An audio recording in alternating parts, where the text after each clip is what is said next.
نہیں اڑوں گا، چلو بتاؤ، اب تو وہیں چل کر دیکھو گے۔ اچھا بھائی چلو، فاروق تنگا کر کہا۔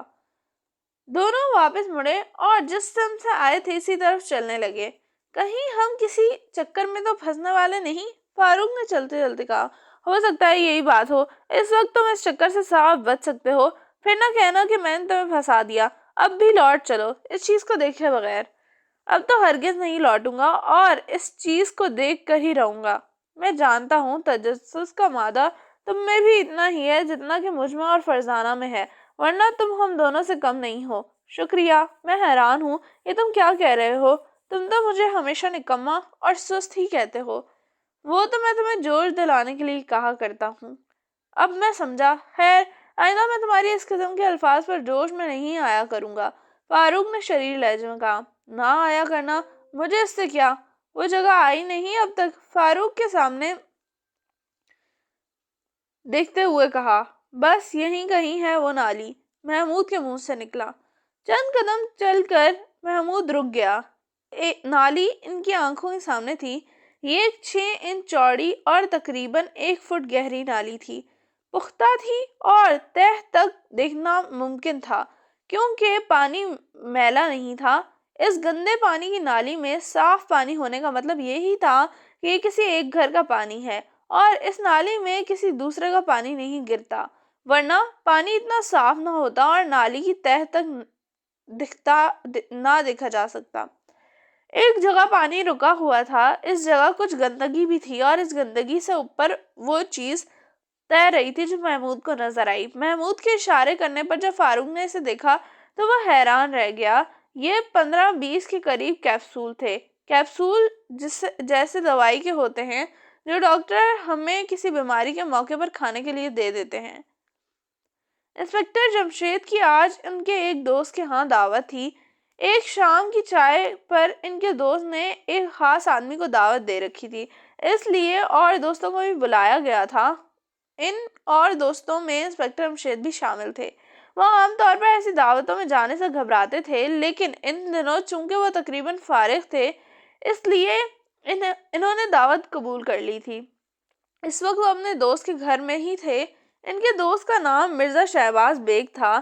یہ ایک سرکاری آفیسر تھا اور انسپکٹر جمشید سے ان کے تعلقات بہت پرانے تھے۔ ایک مرتبہ انسپکٹر جمشید نے ان کی ایک دشمن کے ہاتھوں جان بچائی تھی۔ اس وقت تو ان کے تعلقات اور بھی گہرے ہو گئے تھے۔ ابھی تک کسی کو یہ معلوم نہیں تھا کہ مہمان خصوصی کون ہے۔ مرزا شہباز بیگ نے اس کا نام نہیں بتایا تھا۔ ان کے دوستوں نے پوچھا بھی، مگر انہوں نے مسکرا کر صرف اتنا ہی کہا کہ وہ آئیں گے تو خود ہی دیکھ لیجیے گا۔ سب الجھن کا شکار ہو گئے، نہ جانے مہمان کون ہے۔ پھر مہمان تشریف لے آئے۔ اس وقت سب نے دیکھا مہمان خصوصی ملک کے مشہور و معروف ریاضی دان پروفیسر بخاری تھے۔ پروفیسر بخاری بہت مشہور آدمی تھے، ریاضی کے بہت ماہر تھے۔ ان کی قابلیت کا لوہا بڑے بڑوں نے مانا تھا۔ سب لوگ سوچ بھی نہیں سکتے تھے کہ مرزا شہباز نے پروفیسر بخاری کو دعوت دے رکھی ہے۔ انسپکٹر جمشید نے بھی حیران ہوئے بغیر نہ رہ سکے، کیونکہ انہوں نے پروفیسر بخاری کے بارے میں بہت کچھ سن رکھا تھا، جن میں سے ایک یہ بھی تھی کہ وہ بہت مصروف آدمی ہیں اور کسی کی دعوت میں شرکت نہیں کرتے، لیکن آج وہ یہاں ان کے سامنے موجود تھے اور اس لیے انسپکٹر جمشید حیرت زدہ تھے۔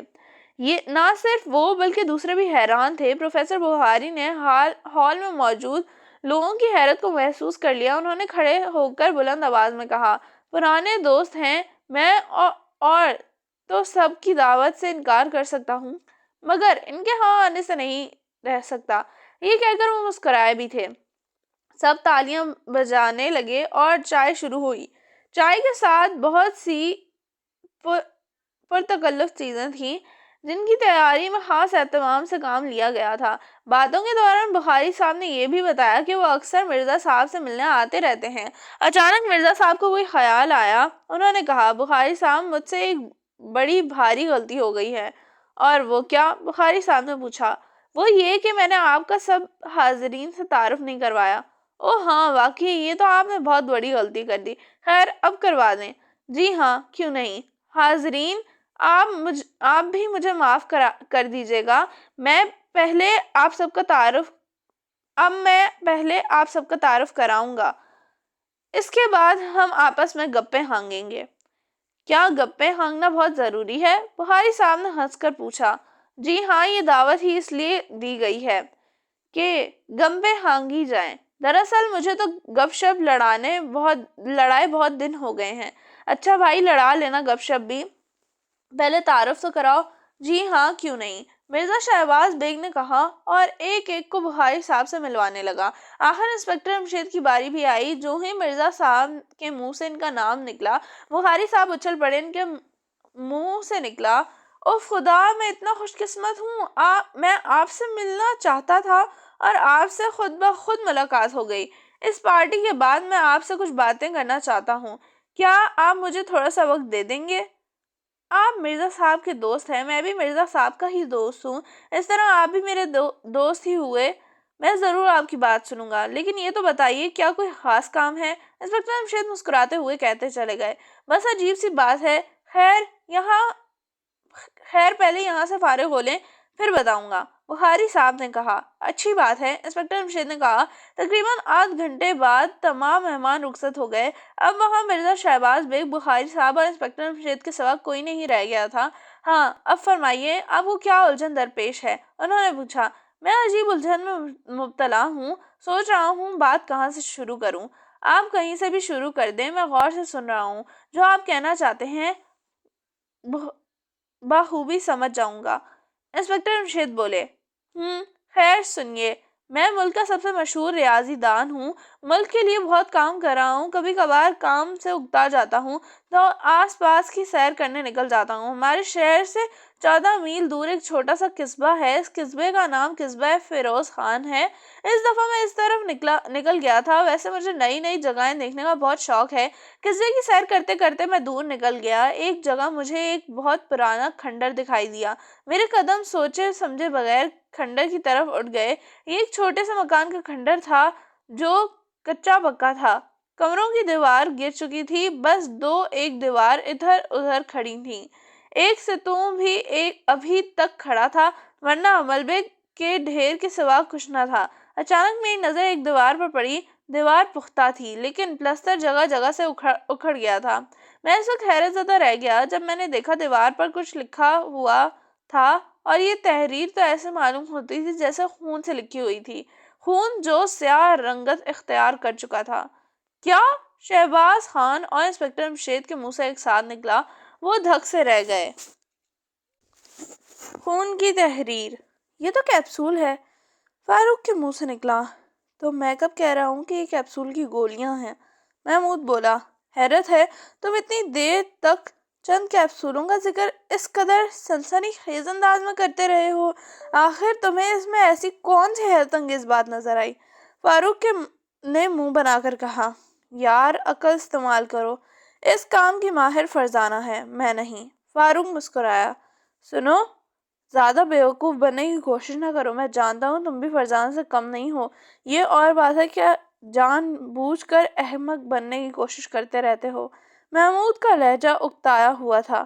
عقل مند بننے کی کوشش کرتے رہنے سے تو یہی اچھا ہے، اس طرح لوگ یہ تو نہیں کہتے کہ شوخی بگا رہا ہے۔ فاروق نے جواب دیا، اگر تم ان کیپسولوں کے بارے میں سنجیدگی سے بات کرنے پر تیار نہیں ہو تو آگے چلتے جاؤ، میں تنہا ان پر غور کروں گا۔ ان کیپسولوں پر؟ فاروق کے لہجے میں بلا کی حیرت تھی۔ ہاں، جو بات میرے ذہن میں آئی ہے، جب وہ تمہارے ذہن میں آئے گی تو تم بھی دم بخت رہ جاؤ گے۔ نہ بابا، فی الحال دم بخت رہ جانے کا کوئی ارادہ نہیں ہے، تمہیں شوق ہے تو ہوتے رہو دم بخت۔ فاروق چہکا، کاش تم نے صرف یہ سوچنے کی تکلیف کی ہوتی کہ یہ 15-20 کیپسول آخر اس گندے پانی کی نالی میں کہاں سے آ گئے۔ الو کہیں کے، اس نالی میں صرف فلش کا پانی آ رہا ہے، گھریلو استعمال کا نہیں۔ اوہ، فاروق پہلی مرتبہ چونکا۔ تو تمہارا مطلب ہے کہ یہ کیپسول کسی فلش کے ذریعے اس نالی تک پہنچائے گئے ہیں؟ ہاں، محمود نے تیز ہو کر کہا۔ تو پھر اس سے کیا ہوتا ہے؟ ہو سکتا ہے کیپسول کسی ڈاکٹر نے اپنے مریض کو کھانے کے لیے دیے ہوں، مریض کیپسولوں سے گھبراتا ہو اور اس گھر کے باقی افراد کے ڈر سے انہیں فلش میں ڈال کر بہا دیا ہو۔ ہونے کو تو ہو بھی سکتا ہے کہ میں تمہیں اس نالی میں الٹ دوں۔ محمود نے جھلا کر کہا۔ کیا کہا؟ تم اور مجھے اس نالی میں گرا دو گے؟ ناممکن۔ اس خوش فہمی میں نہ رہنا، میں تم سے ذرا بھی کمزور نہیں ہوں، بے شک اسی وقت مقابلہ کر کے دیکھ لو۔ میرے پاس فضول باتوں کے لیے وقت نہیں ہے۔ محمود نے منہ بنایا۔ ہاں، تمہارے پاس تو ان کیپسولوں پر غور کرنے کے لیے وقت ہے۔ فاروق نے بھی ترکی بہ ترکی جواب دیا۔ افسوس تو یہی ہے کہ تم اس وقت غور کرنے کے موڈ میں نہیں ہو، اور تم پر تو جیسے غور کرنے کا دورہ پڑ گیا ہو۔ خیر، میں بتاتا ہوں۔ جہاں تک میرا خیال ہے یہ کیپسول دوا کے نہیں ہیں۔ محمود بولا۔ تو پھر زہر کے ہوں گے؟ زہریلے کیپسول۔ واہ، یہ تو کسی جاسوسی ناول کا سنسنی خیز نام بن سکتا ہے۔ کہیں آج کل تم کوئی ناول لکھنے کے بارے میں تو نہیں سوچ رہے ہو؟ فاروق کے انداز میں شوخی تھی۔ وہ تو بیوقوف اور پاگل آدمی لکھا کرتے ہیں، میں تو کام کرنے کا عادی ہوں۔ محمود نے منہ بنایا۔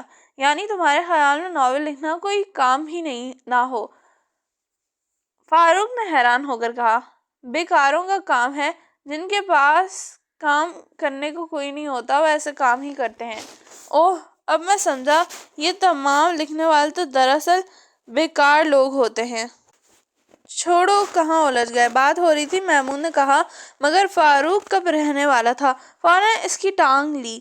نہ، میں نے تمہارا کچھ پکڑ رکھا ہے اور میں الجھا ہوا ہوں۔ میں تو خدا کی مہربانی سے پیدا ہونے کے دن سے ہی تک سلجھا ہوا ہوں۔ دھت تیری کی! محمود نے جھلا کر اپنی ران پر ہاتھ مارا، پھر تیزی سے بولا۔ ارے بھائی، یہ ضرور خالی کیپسول ہیں اور ان میں ضرور کسی نے پیغام بھیجا ہے۔ کیسے پیغام بھیجا ہے؟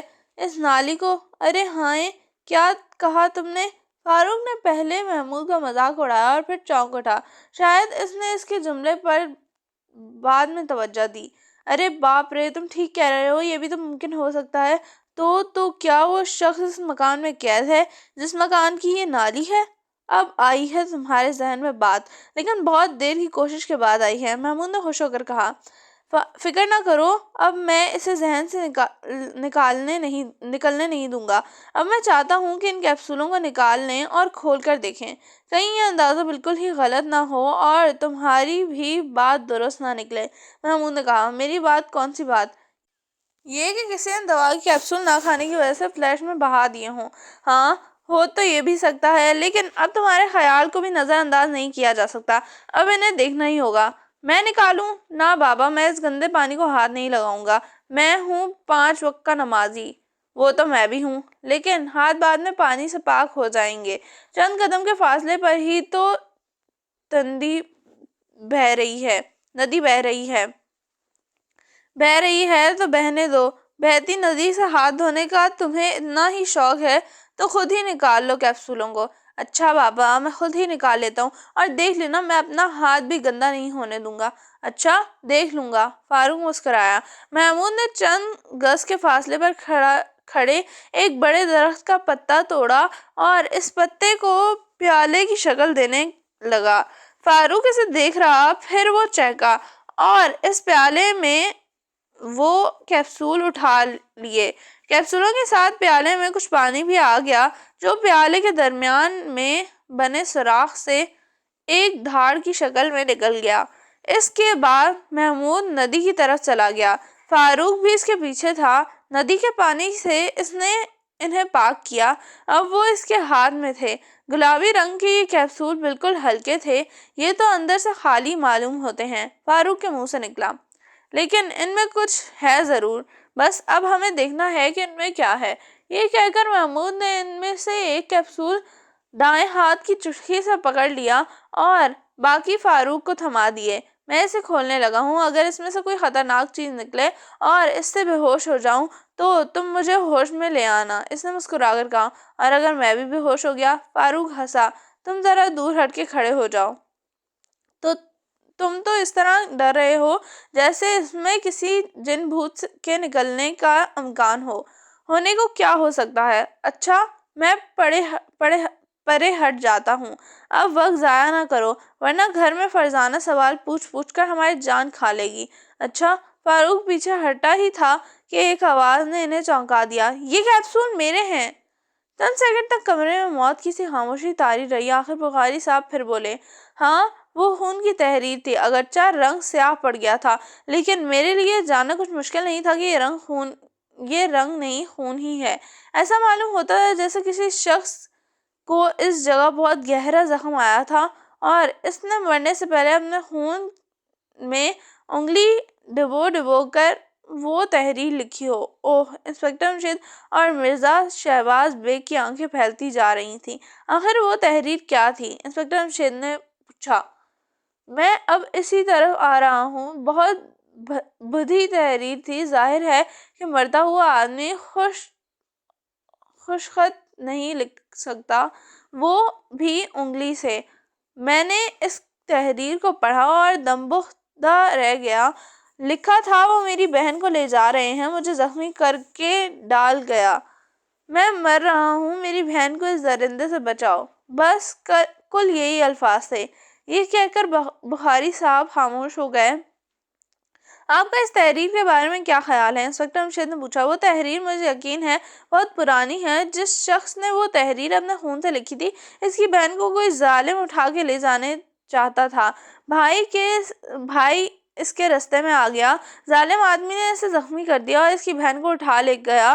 زخمی کے زخم بہت گہرے آئے تھے, وہ مرنے کے قریب تھا. ایسے میں اس نے اپنے خون کی تحریر دیوار پر لکھ دی کہ شاید کوئی اس کی بہن کو بچانے کے لیے نکل کھڑا ہو. ٹھیک ہے, یہ اندازہ تو آسانی سے لگایا جا سکتا ہے, لیکن نہ جانے یہ کب کی بات ہو سکتا ہے کوئی اس مہم پر نکلا ہو اور اس کی بہن کو چھڑا بھی لایا ہو. انسپکٹر جمشید بولے, آس پاس تحقیقات کرنے پر معلومات حاصل کی جا سکتی ہے. ہو سکتا ہے ہم بہت پہلے کے کسی مظلوم کا پتہ چلنے میں کامیاب ہو جائیں. ہو سکتا ہے وہ عورت آج تک اس ظالم کی قید میں ہو. آپ کا خیال ٹھیک ہے, مرزا شہباز بیگ نے سوچ میں ڈوبتے ہوئے کہا. ٹھیک ہے, اگر آپ یہ چاہتے ہیں کہ میں اس کیس پر کام کروں تو آپ میری طرف سے بے فکر ہو جائیں. میں ضرور اس آدمی کا سراغ لگانے کی کوشش کروں گا, کیونکہ وہ نہ صرف ظالم ہے بلکہ قاتل بھی. اگر وہ پکڑا گیا ہوتا تو یہ واقعی ضرور مجھے معلوم ہوتا, اخبارات میں بھی ضرور آتا, لیکن چونکہ میں اس واقعے سے بے خبر ہوں, اس لیے اس کا مطلب یہ ہے کہ وہ شخص ابھی تک آزاد گھوم رہا ہے. میں اسے ضرور گرفتار کروں گا. اب آپ یہ بتائیں کہ وہ کھنڈر قصبہ فیروز خان کی کس طرف واقع ہے؟ مغرب میں. بخاری صاحب نے کہا. ٹھیک ہے, اب سب کچھ مجھ پر چھوڑ دیں. مجھے آپ سے یہی امید تھی. آپ کا نام سن کر میں اسی لیے چونکا تھا اور فوراً خون کی تحریر یاد آ گئی تھی. اس تحریر نے مجھے کئی دن سے پریشان کر رکھا ہے. اسی وقت مرزا شہباز بیگ کا ملازم اندر داخل ہوا. اس کا سانس پھول گیا تھا, سینہ تیزی سے پھول رہا تھا اور پچک رہا تھا. چہرے پر ہوائیاں اڑی ہوئی تھیں. کیا بات ہے فیروز, خیر تو ہے؟ مرزا شہباز بیگ نے گھبرا کر پوچھا. وہ جناب وہ کیا؟ پھر وہی آواز, روح کی چیخ سنائی دی. روح کی چیخ؟ انسپکٹر جمشید اور بخاری صاحب کے منہ سے نکلا. جی جی جی جی جی جی ابھی میں نے اپنے کمرے میں موجود تھا کہ اچانک میں نے اس کے چیخنے کی آواز سنی. فیروز, میں نے پہلے بھی کئی مرتبہ کہا ہے کہ تمہیں وہم ہو گیا ہے. بھلا روح کو چیخنے کی کیا ضرورت ہے؟ اور پھر ہمارے گھر میں روح بھلا کہاں سے آ سکتی ہے؟ مرزا شہباز بیگ نے منہ بنا کر کہا. سرکار, اب میں آپ کو کس طرح یقین دلاؤں؟ آج میں تقریباً 25ویں مرتبہ اس کے چیخنے کی آواز سنی ہے. فیروز کی آواز میں کپکپاہٹ تھی. یہ معاملہ کیا ہے؟ انسپکٹر جمشید نے حیران ہو کر کہا. کچھ نہیں انسپکٹر جمشید, میرے ملازم کا دماغ ضرور خراب ہو گیا ہے. اسے اپنے کمرے میں کسی کے چیخنے کی آواز سنائی دیتی ہے, یہ سمجھتا ہے کہ کوئی روح اس کے کمرے میں آ گھسی ہے. جی ہاں, بالکل یہی بات ہے اور میرا خیال غلط نہیں ہو سکتا. فیروز نے جلال سے کہا. مرزا صاحب, میں بابا فیروز کا کمرہ دیکھنا چاہتا ہوں. ہو سکتا ہے یہ کوئی چکر ہو. انسپکٹر جمشید بولے. لا حول ولا قوت. انسپکٹر صاحب, اسے تو وہم ہو گیا ہے اور آپ ہیں کہ اس کا کمرہ دیکھنے چلے ہیں. اس میں حرج بھی کیا ہے؟ آپ دونوں بے شک یہیں تشریف رکھیں, میں ابھی دیکھ کر آتا ہوں. اچھی بات ہے. آخر مرزا شہباز بیگ نے کہا. انسپکٹر جمشید فیروز کو ساتھ لے کر اس کے کمرے میں آئے. یہ سرونٹ کوارٹر تھا جو کوٹھی کے پچھلے حصے میں بنایا گیا تھا. اس کے ساتھ اور بھی کوارٹر تھے. انسپکٹر جمشید کے پوچھنے پر فیروز نے بتایا کہ ان کے باورچی اور مالی رہتے ہیں انہوں نے فیروز کے کمرے کو ہر طرح دیکھا بھالا لیکن کوئی بھی بات معلوم نہ ہوئی۔ آخر انہوں نے بھی اندازہ لگایا کہ فیروز کسی وہم کا شکار ہے۔ وہ جانے کے لیے مڑے ہی تھے کہ اچانک ایک گھنٹی سی بجی، گھٹی سی چیخ کی آواز ان کے کانوں میں آئی۔ وہ دھک سے رہ گئے۔ فرزانہ کی ذہانت۔ انہوں نے دیکھا ایک لمبا تڑنگا آدمی ان کے سامنے کھڑا تھا۔ اس کے ہاتھ میں ایک چھوٹی سی شیشی تھی جس کے چند کیپسول تھے۔ اس کے جسم پر سیاہ رنگ کا سوٹ تھا، سر پر ہیٹ تھا، چہرے پر ایک بہت ہی عجیب سی مسکراہٹ تھی، لیکن اس مسکراہٹ سے بھی زیادہ عجیب اس کی ناک تھی۔ ناک بہت لمبی تھی، یوں لگتا تھا جیسے اس کے چہرے پر ناک کے سوا کچھ نہ ہو۔ یہ مجھ سے اس نالی میں گر گئے تھے۔ میں بیمار ہوں، 3 کیپسول روز کھانے پڑتے ہیں۔ آج میں ابھی کچھ دیر پہلے اس طرف سے گزر رہا تھا۔ میں نے ڈھکنا کھول کر ایک کیپسول نکال کر کھا لیا اور آگے بڑھ گیا، لیکن آگے جا کر جب میں نے شیشی کو دیکھا تو کیپسول غائب تھے، صرف چند اس میں رہ گئے تھے۔ میں تمام راستہ کیپسول دیکھتا آیا اور نہ جانے کس جگہ گرے ہیں۔ اب جو میں نے تمہارے ہاتھ میں یہ کیپسول دیکھے ہیں تو میں سمجھ گیا اس جگہ ہی گر گئے تھے۔ وہ کہتا چلا گیا، لیکن اب آپ ان کیپسولوں کو نہیں کھا سکتے۔ فاروق بولا، کیوں، کیا بات ہے؟ اس کے منہ سے نکلا، یہ نالی میں گر گئے تھے۔ محمود نے بتایا۔ ارے تو پھر تم نے انہیں کیوں اٹھا لیا؟ اس نے حیران ہو کر کہا۔ ہم نالی میں انہیں دیکھ کر حیران ہوئے تھے، یہ دیکھنا چاہتے تھے کہ یہ کیسے کیپسول ہیں۔ پھر بھی یہ مجھے دے دو۔ اچھا، آپ لے لیں۔ یہ کہتے ہوئے فاروق نے کیپسول اس کے ہاتھ میں تھما دیے۔ اس کے بعد فوراً ہی وہ اس طرف چلا گیا جدھر سے آیا تھا۔ دونوں کچھ دیر اسے جاتے ہوئے دیکھتے رہے۔ کیا خیال ہے اس آدمی کے بارے میں؟ محمود نے پوچھا۔ بہت نیک اور شریف آدمی تھا، چپ چاپ اپنے کیپسول لے کر چلا گیا۔ فاروق نے کہا، مذاق نہ کرو، بات کچھ پلے نہیں پڑی۔ محمود بولا، کیا میرے مذاق کی وجہ سے پلے نہیں پڑے؟ فاروق نے حیران ہو کر کہا، میں سوچ رہا ہوں کیا اس آدمی کی بیان کردہ تفصیل درست تھی؟ اسے جھوٹ بولنے کی کیا ضرورت تھی؟ ہو سکتا ہے ہمیں کیپسول اٹھاتے دیکھ لیا گیا ہو اور فوراً ہم سے کیپسول حاصل کرنے کا پروگرام بنا لیا گیا ہو۔ محمود نے خیال ظاہر کیا۔ اوہ، اگر یہ بات ہے تو بہت برا ہوا۔ فاروق نے افسوس زدہ لہجے میں کہا، کچھ ایسا برا بھی نہیں ہوا، ایک کیپسول تو میرے پاس ہی رہ گیا۔ ارے ہاں، اسے تو میں بھول ہی گیا۔ آؤ اب گھر چلیں، فرزانہ اور امی چائے پر ہمارا انتظار کر رہے ہوں گے۔ تو کیا گھر جا کر اسے کھول لو گے؟ فاروق نے پوچھا۔ ہاں، یہاں کھولنا کسی طرح بھی مناسب نہیں۔ اچھا ٹھیک ہے، لیکن اس کیپسول کی سنگن فرزانہ کو نہ لگنے دینا۔ ٹھیک ہے، وہ تو ہمارے کان کھا جائے گی۔ وہ گھر پہنچے تو انہیں معلوم ہوا کہ ان کے والد ابھی تک گھر واپس نہیں آئے تھے۔ فرزانہ اور بیگم جمشید نے ابھی تک چائے نہیں پی تھی۔ فرزانہ کا پارا چڑھا ہوا تھا۔ تم دونوں کو معلوم تھا کہ آج ابا جان کی ان کے دوست کے ساتھ ہاں دعوت تھی، پھر بھی تم نے واپس آنے میں اتنی دیر لگائی۔ تو کیا ابا جان ہمیں بھی ساتھ لے جانا چاہتے تھے؟ محمود نے حیران ہو کر کہا، نہیں، تم اس قابل کہاں، میں تو صرف اس لیے کہہ رہی ہوں کہ تم دونوں میں اتنی دیر سے اکیلی بیٹھی تمہارا انتظار کر رہی ہوں۔ ہمیں افسوس ہے، بس ذرا سیر کرتے کرتے دور نکل گئے تھے۔ فاروق نے کہا، سیر کرتے کرتے؟ فرزانہ نے دونوں کو باری باری گھورتے ہوئے کہا، ہاں تو اور کیا، تمہیں تو معلوم ہی ہے آج کل ہم نیشنل پارک میں جانے کے بجائے سیر کرنے کے لیے جانے لگے ہیں۔ محمود نے کہا، یہ تو خیر مجھے معلوم ہے، مگر تم نے یہ کبھی نہیں بتایا کہ تم جڑی بوٹیوں میں بھی دلچسپی لینے لگے ہو۔ فرزانہ کی آواز میں شوخی تھی۔ کیا مطلب؟ محمود بری طرح چونکا۔ میں بھلا جڑی بوٹیوں سے کیا کام؟ فاروق نے بھی تیزی سے کہا، لیکن میں دعوے سے کہہ سکتی ہوں کہ آج تم نے کسی جڑی بوٹی کا نہیں تو کم از کم بڑے درخت کا کوئی پتا توڑا ہے۔ کیا؟ فاروق اور محمود کے منہ سے بے ساختہ نکلا۔ ان کی آنکھیں پھاڑ پھاڑ کر فرزانہ کو دیکھ رہے تھے۔ آخر محمود نے سنبھلتے ہوئے کہا، تم تو ہمارا پیچھا کر رہی ہو، یہ کتنی بری بات ہے، تمہیں اتنی دور نہیں جانا چاہیے تھا۔ امی جان گواہ ہیں، میں اسکول سے آنے کے بعد گھر سے باہر نہیں نکلی۔ فرزانہ نے بتایا۔ کیوں امی جان؟ فاروق بیگم جمشید کی طرف مڑا۔ یہ بالکل ٹھیک کہہ رہی ہے، فرزانہ تمام وقت میرے ساتھ ہی رہی ہے، تو پھر تم ضرور جادوگر ہو۔ آخر تمہیں کس طرح معلوم ہوا کہ میں نے بڑکے درخت کا پتا توڑا تھا؟ محمود نے کہا، مجھے یقین ہے، کیا تم انکار کرتے ہو؟ فرزانہ نے مسکرا کر کہا، اگر میں یہ کہوں کہ پتا محمود نے نہیں میں نے توڑا تھا تو؟ فاروق نے کہا، غلط، پتا محمود نے توڑا تھا، تم تو درخت کے قریب بھی نہیں گئے تھے۔ فرزانہ بددستور مسکرا رہی تھی۔ حیرت ہے آخر یہ باتیں اتنے یقین سے کس طرح کہہ رہی ہو؟ محمود نے حیرت زدہ انداز میں کہا۔ یہ کچھ مشکل نہیں، انسان کا مشاہدہ تیز ہو تو ایسی باتیں خود بخود معلوم ہو جاتی ہیں۔ تمہارے دائیں کندھے کے اوپر دودھ کا ایک قطرہ گر کر جم گیا ہے۔ جمنے کے بعد اس کا رنگ سیاسی مائل ہو گیا ہے اور کپڑا قدرے سکڑ گیا ہے۔ یہ بڑے دودھ کی خاصیت ہے کہ اگر تم نے پتا نہیں توڑا تو دودھ کا قطرہ کہاں سے گر گیا، اور چونکہ فاروق کے کپڑوں پر کوئی دھبا نہیں ہے اس لیے یقین سے کہا جا سکتا ہے کہ یہ درخت کے قریب بھی نہیں گیا تھا۔ اب کہو کیا کہتے ہو؟ خدا کی پناہ تم لڑکی نہیں ہو، جن ہو۔ فاروق نے آنکھیں نکالی۔ اگر میں جن ہوں تو تم دونوں جن کے بھائی ہو۔ میں تو یہ بھی بتا سکتی ہوں کہ وہ درخت کی کسی گندی نالی کے کنارے کھڑا تھا اور محمود تم اس نالی پر جھکے بھی تھے، یا شاید نالی میں سے کچھ اٹھا رہے تھے۔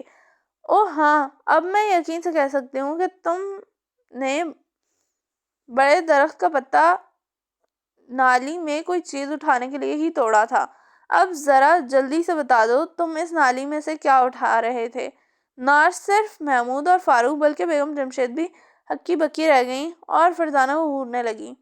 لاکھ کوشش کے باوجود بھی وہ یہ نہ جان سکے کہ چیخ کی آواز کہاں سے آئی تھی اور کون چیخ رہا تھا۔ آخر وہ سوچ میں گم ہو گئے اور واپس بخاری صاحب اور مرزا شہباز بیگ کے پاس آئے۔ کیوں انسپکٹر صاحب، کیا خیال ہے؟ فیروز کو وہم ہی ہوا ہے نا؟ مرزا صاحب نے پوچھا۔ میرا خیال ہے اسے وہم نہیں ہوا۔ کیا مطلب؟ مرزا صاحب چونکے۔ چیخ کی آواز خود میں نے بھی سنی ہے۔ ارے یہ تو کوئی بات نہیں، چیخ کی آواز تو میں بھی بہت دفعہ سن کر آ چکا ہوں، اور یہ ضرور کوئی شرارت کرتا ہے، جبکہ فیروز کا خیال ہے کہ اس کمرے میں کوئی بھوت آ گھسا ہے۔ اگر وہ بھوت ہے تو پھر میں کہوں گا کہ وہ کوئی بہت ہی مصیبت زدہ بھوت ہے، کیونکہ مجھے اس کی چیخ سے بے پناہ تکلیف اور گھبراہٹ کا احساس ہوا تھا۔ انہوں نے کہا، معلوم ہوتا ہے آپ بھی فیروز کی باتوں میں آ گئے ہیں۔ فیروز نے تو مجھ سے کوئی بات کی ہی نہیں۔ خیر چھوڑیے اس مسئلے کو۔ ہاں تو آپ فکر نہ کریں، میں بہت جلد اس کھنڈر کا معائنہ کروں گا اور دیوار پر لکھی تحریر کا بھی جائزہ لوں گا۔ اس کے بعد میں جس نتیجے پر پہنچا آپ کو بتا دوں گا۔ بہت بہت شکریہ، میں بھی یہی چاہتا ہوں، بخاری صاحب نے خوش ہو کر کہا۔ تو اب میں چلتا ہوں۔ وہ اٹھ کھڑے ہوئے۔ ان کے چہرے پر گہری سوچ کے آثار تھے۔ الجھن بڑھتی جا رہی تھی۔ وہ گھر سے نکل کر اپنی موٹر سائیکل پر بیٹھ کر روانہ ہوئے، لیکن 100 گز بھی نہ گئے ہوں گے کہ سڑک کے کنارے انہیں فیروز کھڑا نظر آیا۔ وہ ہاتھ کے اشارے سے انہیں روکنے کے لیے کہہ رہا تھا۔ انہوں نے بریک لگائی اور اس کے قریب رک گئے۔ میں آپ سے کچھ کہنا چاہتا ہوں۔ کیا بات ہے فیروز؟ جناب میں جانتا ہوں آپ محکمہ سراغ ثانی کے انسپکٹر ہیں، اس لیے میں نے گھر سے کچھ فاصلے پر آ کر آپ کا راستہ روکا ہے۔ میں اس گھر میں جب سے ملازم ہوا ہوں یہ گھٹی گھٹی چیخیں سنتا آ رہا ہوں۔ میں بار بار مرزا صاحب سے ذکر کیا مگر وہ ہنس پڑتے ہیں، کہتے ہیں مجھے وہم ہو گیا ہے، لیکن یقین جانیں یہ وہم نہیں ہے۔ تم ٹھیک کہتے ہو فیروز، میرا بھی یہی خیال ہے کہ یہ وہم نہیں ہے۔ انسپکٹر جمشید بولے۔ خدا آپ کا بھلا کرے، میں غریب آدمی ہوں، ملازمت چھن جانے کے ڈر سے کچھ نہیں کہتا، ورنہ سچ تو یہ ہے کہ وہ کہتے کہتے رک گیا۔ اس کی آنکھوں میں خود خوف سمیٹ آیا۔ اس کی نظریں مرزا شہباز بیگ کے گھر کی طرف اٹھ گئیں۔ کیا بات ہے، تم کہتے کہتے کیوں رک گئے؟ وہ آ رہے ہیں، انہوں نے مجھے آپ سے باتیں کرتے دیکھ لیا ہے۔ کون؟ انسپکٹر جمشید کے منہ سے نکلا۔ مرزا صاحب۔ اوہ، ان کے منہ سے نکلا۔ اسی وقت مرزا شہباز بیگ وہاں پہنچ گئے۔ انہوں نے کہا، فیروز کیا بات ہے، تم یہاں کھڑے کیا کر رہے ہو؟ جی کچھ نہیں، فیروز ہکلایا۔ یہ مجھے ایک چیخ کے بارے میں بتا رہا تھا۔ انسپکٹر جمشید بولے۔ خیر اب مجھے یقین ہو گیا ہے کہ انہیں ضرور وہم ہو گیا ہوگا۔ یہ کہتے ہی انہوں نے موٹر سائیکل آگے بڑھا دی۔ فیروز اور مرزا شہباز سڑک کے کنارے کھڑے کھڑے رہ گئے۔ دو پارٹیاں۔ وہ چند لمحے تک فرزانہ کو گھورتے رہے۔ آخر محمود نے کہا، پہلے یہ بتاؤ تم نے یہ سب اندازے کس طرح لگا لیے؟ تمہارے دائیں جوتے کی نوک پر سبز رنگ کی کائی لگی ہے جو عام طور پر گندے نالوں کے کناروں پر موجود ہوتی ہے۔ اس سے ظاہر ہے کہ تم نالی پر جھکے تھے۔ بڑکے پتوں کو سامنے رکھ کر یہ اندازہ لگانا مشکل نہیں کہ تم نے اس پتے کی مدد سے نالی سے کچھ نکالا تھا۔ تم ٹھیک کہتی ہو فاروق، یہ شیطان کی خالہ ہے۔ محمود نے لمبا سانس بھر کے کہا۔ اچھا، مجھے آج ہی معلوم ہوا ہے۔ فاروق نے حیرت ظاہر کری۔ کیا کہا؟ میں شیطان کی خالہ ہوں؟ ابھی تھوڑی دیر پہلے تم مجھے جن کہہ رہے تھے۔ آخر میں کیا ہوں؟ اور پھر میں شیطان کی خالہ ہوں تو تم شیطان کے خالو بھی ضرور ہوگے، فرزانہ غصے کے عالم میں کہتی چلی گئی۔ چلو مان لیتے ہیں، فاروق مسکرایا۔ تو پھر سیدھی طرح بتاؤ، تم نے اس نالی میں سے کیا اٹھایا تھا؟ کیپسول، محمود تڑ سے بولا، کیونکہ اب چھپانا مشکل تھا۔ کیپسول؟ کیا مطلب؟ فرزانہ چونکی۔ تم کیپسول کا مطلب بھی نہیں سمجھتی؟ فاروق نے جھلا کر کہا۔ کیپسول کا مطلب تو اچھی طرح جانتی ہوں، سوال یہ ہے کہ ایک گندی نالی میں سے کیپسول اٹھانے کی ضرورت کیا پیش آ گئی؟ اس میں وہ 15-20 کیپسول تھے جو وہاں بلا وجہ نہیں ہو سکتے تھے، اس لیے ہم نے سوچا دیکھنا چاہیے یہ یہاں کیوں تیر رہے ہیں۔ تو پھر کیا تم نے دیکھ لیا؟ فرزانہ نے پوچھا۔ نہیں، ابھی ہم نے کیپسول نکال کر گندے ندی کے پانی سے پاک کیے ہی تھے کہ ایک لمبا تڑنگا جوان آ دھمکا اور کہنے لگا یہ کیپسول اس کے ہیں، اس سے نالی میں گر گئے تھے اور تم نے اسے دے دیے۔ فرزانہ پھاڑ کھانے والے انداز میں بولی۔ تو اور کیا کرتے؟ محمود بولا۔ بے وقوف ہو تم۔ اچھا، کیا یہ بالکل نئی اطلاع ہے؟ فاروق چہکا۔ تمہیں کم از کم ان میں سے ایک آدھا کیپسول اس کی نظروں سے بچا کر رکھ لینا چاہیے تھا، فرزانہ نے کہا۔ اب ہمارے پاس تم جتنا تیز تو دماغ ہے نہیں، نہ ہم اتنی تیزی سے ترکیبیں سوچ سکتے ہیں۔ تم ہمارے ساتھ بھی نہیں تھی، پھر بھلا ہم ایک کیپسول کیسے رکھ لیتے؟ لا حول ولا قوت، فرزانہ نے برا سا منہ بنا کر کہا۔ میں نے فاروق کی طرف، فاروق نے محمود کی طرف دیکھا۔ بات چہکی رہ گئی۔ انہوں نے جلدی سے چائے پی اور اپنے کمرے میں آ گئے، کمرے کا دروازہ اندر سے بند کیا اور کرسیوں پر بیٹھ گئے۔ اب نکالو کیپسول، خدا کا شکر ہے اس شیطان کی خالہ سے معاملہ چھپا رہا، ہاں ورنہ تو ہمارے کان کاٹ گئی تھی، محمود نے کہا اور جیب سے کیپسول نکال کر اسے کھولنے لگا۔ دوسرے ہی لمحے وہ حیرت کے مارے اچھل پڑے۔ کیپسول میں ایک بہت ہی باریک کاغذ ٹھسا ہوا تھا۔ محمود نے کاغذ نکال لیا اور اسے سیدھا کرنے لگا۔ اب دونوں پر جوش کی کیفیت طاری ہو گئی۔ کاغذ سیدھا ہوتے ہی وہ چونک اٹھے۔ اس پر چند جملے لکھے تھے، ابھی انہوں نے پڑھنا شروع ہی کیا تھا کہ باہر سے آواز آئی، کیا اکیلے پڑھو گے؟ اور وہ جھلا اٹھے۔ وہ سمجھے تھے کہ فرزانہ کو چکمہ دینے میں کامیاب ہو گئے ہیں، مگر وہ بہت ہوشیار ثابت ہوئی۔ محمود نے اٹھ کر دروازہ کھول دیا۔ تم نے چائے بہت جلدی پی تھی، اس سے میں نے اندازہ لگا لیا کہ تم دونوں کمرے میں جا کر کچھ کرنا چاہتے ہو۔ چنانچہ میں دیکھنے چلی آئی۔ تالے کے سوراخ میں سے میں نے دیکھا کہ کیپسول میں سے ایک کاغذ نکلا۔ بس میں رہ نہ سکی۔ اب کاغذ ہم تینوں پڑھیں گے، وہ مسکراتے ہوئے بولی۔ اچھا بابا۔ تینوں کاغذ پر چہک گئے۔ میں یہاں نہ جانے کتنے سالوں سے قید ہوں۔ کیا کوئی خدا کا بندہ ایسا نہیں جو مجھے اس قید سے نجات دلوا سکے؟ ایک مظلوم عورت۔ خط پڑھ کر انہوں نے سر اٹھایا ہی تھا کہ دروازے کی گھنٹی بجی۔ وہ چونک اٹھے۔ بیگم جمشید نے اٹھ کر دروازہ کھولا۔ انسپکٹر جمشید مسکراتے ہوئے اندر داخل ہوئے۔ دعوت میں بہت دیر لگائی آپ نے، بیگم جمشید بولی۔ دعوت تو بہت دیر پہلے ہی ختم ہو گئی تھی، میں وہاں ایک ضروری کام سے رک گیا تھا۔ بچے کہاں ہیں؟ بائیں باغ والے کمرے میں۔ کیوں؟ کیا کوئی میٹنگ کر رہے ہیں؟ ہاں شاید۔ محمود اور فاروق ابھی واپس آئے تھے۔ یہ کہتے ہوئے انہوں نے کیپسولوں والا واقعہ انہیں بتایا۔ اسی وقت تینوں کمرے سے نکل آئے۔ السلام علیکم۔ وعلیکم السلام۔ کہاں ہے وہ کیپسول؟ آپ کو کیسے معلوم ہوا ہم ایک کیپسول بچا رہے ہیں؟ تم اتنے بیوقوف نہیں ہو، تم نے فرزانہ کو چکر دینے کے لیے ایسا کیا ہوگا۔ بالکل ٹھیک ابا جان، مگر میں ان کے چکر میں آنے والی نہیں، فرزانہ نے ہنس کر کہا۔ لیجیے ابا جان، اس کیپسول میں یہ کاغذ نکلا ہے۔ انہوں نے کاغذ لے کر پڑھا اور سوچ میں ڈوب کر رہ گئے۔ کیا سوچ رہے ہیں ابا؟ میں سوچ رہا ہوں کہ ایک ہی دن میں اتنی عجیب باتیں سامنے آئی ہیں۔ کیا مطلب؟ کیا آپ کے ساتھ بھی کوئی واقعہ پیش آیا ہے؟ محمود چونک کر کہا۔ نہیں، واقعہ تو کوئی پیش نہیں آیا، البتہ اس کیس میں میرے علم میں آیا ہے، تمہیں بھی بتاتا ہوں۔ آؤ بیٹھو، باتیں کریں گے۔ وہ ذہن میں ہی بیٹھ گئے۔ بیگم جمشید رات کے کھانے کی تیاری کے سلسلے میں باورچی خانے میں چلی گئیں۔ اب انسپکٹر جمشید نے انہیں وہ تمام باتیں جو بخاری صاحب نے بتائی تھیں، مرزا شہباز بیگ کے مکان میں جو گھٹی گھٹی چیخ سنی تھی، اس کے بارے میں بتایا۔ وہ سوچ میں گم ہو گیا۔ آخر فاروق نے کہا، اس کا مطلب یہ ہوا ہمیں بیک وقت 2 معاملوں پر غور کرنا ہے۔ بالکل ٹھیک، تو کیوں نہ ہم 2 پارٹیاں بنا لیں، ایک کیس میں ایک پارٹی کام کرے گی اور دوسرے کیس میں دوسری پارٹی۔ فرزانہ نے نئی تجویز پیش کی۔ کیا مطلب؟ انسپکٹر جمشید چونکے۔ فرزانہ مسکرائی اور بولی، کیپسول محمود اور فاروق کو ملا ہے، لہٰذا اس معاملے کو ان دونوں کے سپرد کر دیں، یہ خود ہی سراغ لگائیں گے کہ وہ قیدی کون ہے اور کہاں قید ہے۔ دوسری طرف یعنی قصبہ فیروز خان والا معاملہ، وہاں آپ اور میں چلتے ہیں۔ فرزانہ نے تفصیل بیان کی۔ بات تو معقول ہے۔ انسپکٹر جمشید مسکرائے۔ کیوں بھائی، کیا تم دونوں کو منظور ہے؟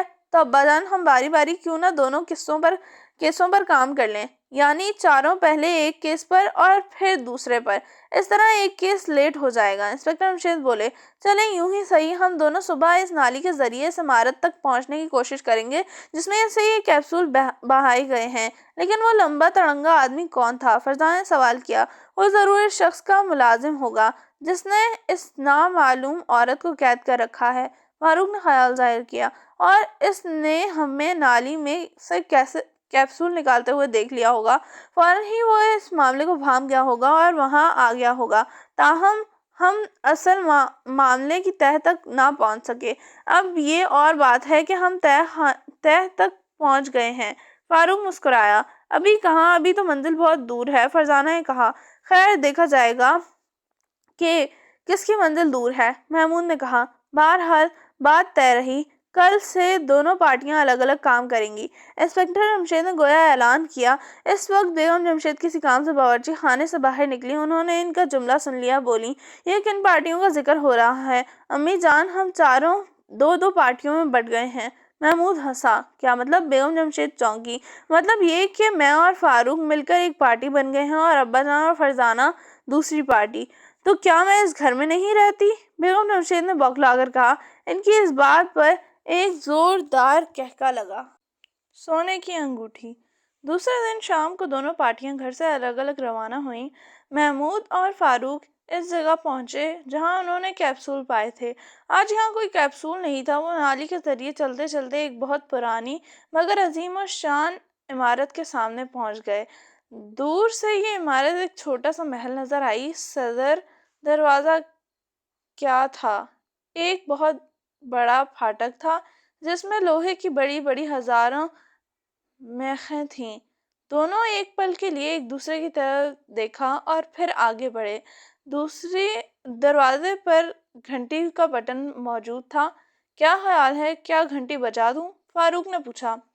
اور ہم یہاں کس لیے آئے ہیں؟ یاد رکھو، ہم فرزانہ کو اپنا مذاق اڑانے کا موقع ہرگز نہیں دیں گے، محمود نے مضبوط لہجے میں کہا۔ فاروق نے کہا اور گھنٹی کا بٹن پر انگلی رکھ دی۔ جواب میں انہیں گھنٹی کی آواز سنائی نہ دی۔ دروازے پر کسی کے نام کی تختی بھی نہیں تھی اور آس پاس کوئی اور مکان بھی نہ تھا۔ یہ گھنٹی تو خراب معلوم ہوتی ہے، فاروق بولا۔ نہیں، شاید گھنٹی بہت دور کہیں بجی ہے، اس لیے ہم تک آواز نہیں پہنچی۔ اچانک وہ چونک اٹھے۔ اندر قدموں کی آواز ابھری تھی۔ آواز آہستہ آہستہ قریب آتی چلی گئی۔ آخر دروازہ کھلا۔ ان کے سامنے سفید داڑھی والا ایک بوڑھا کھڑا تھا۔ اس کی آنکھوں پر اینک تھی اور ہاتھوں پیروں پر بے شمار جھاڑیاں۔ کیا بات ہے بیٹا؟ اس نے پوچھا۔ ہمیں اس گھر کے مالک سے ملنا ہے۔ کیا کہا؟ تم نواب سرفراز عالم سے ملنا چاہتے ہو؟ بوڑھے نے حیرت زدہ ہو کر کہا۔ تو کیا ہوا؟ نواب سرفراز عالم صاحب رہتے ہیں یہاں؟ محمود کے منہ سے نکلا۔ دونوں کے چہروں پر بلا کی حیرت تھی۔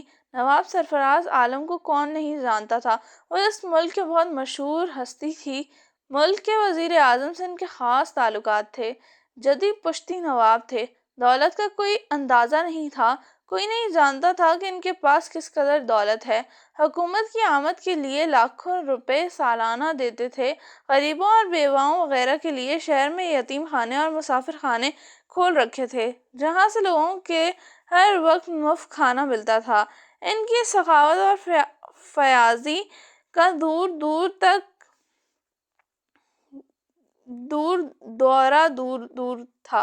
تھا۔ ان کی رحم دلی کی بے شمار کہانیاں مشہور تھیں، اور آج محمود اور فاروق ایک اتفاق کی وجہ سے ان کی حویلی تک پہنچ گئے تھے۔ وہ چونک اٹھے۔ بوڑھا کہہ رہا تھا، ہاں یہ ان کا دولت گدا ہے، وہ وقت دیے بغیر کسی سے نہیں ملتے، مگر تم تو بتاؤ ان سے کیوں ملنا چاہتے ہو؟ ہم انہی کو بتا سکتے ہیں۔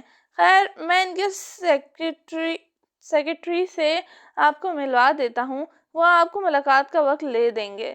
اچھی بات ہے۔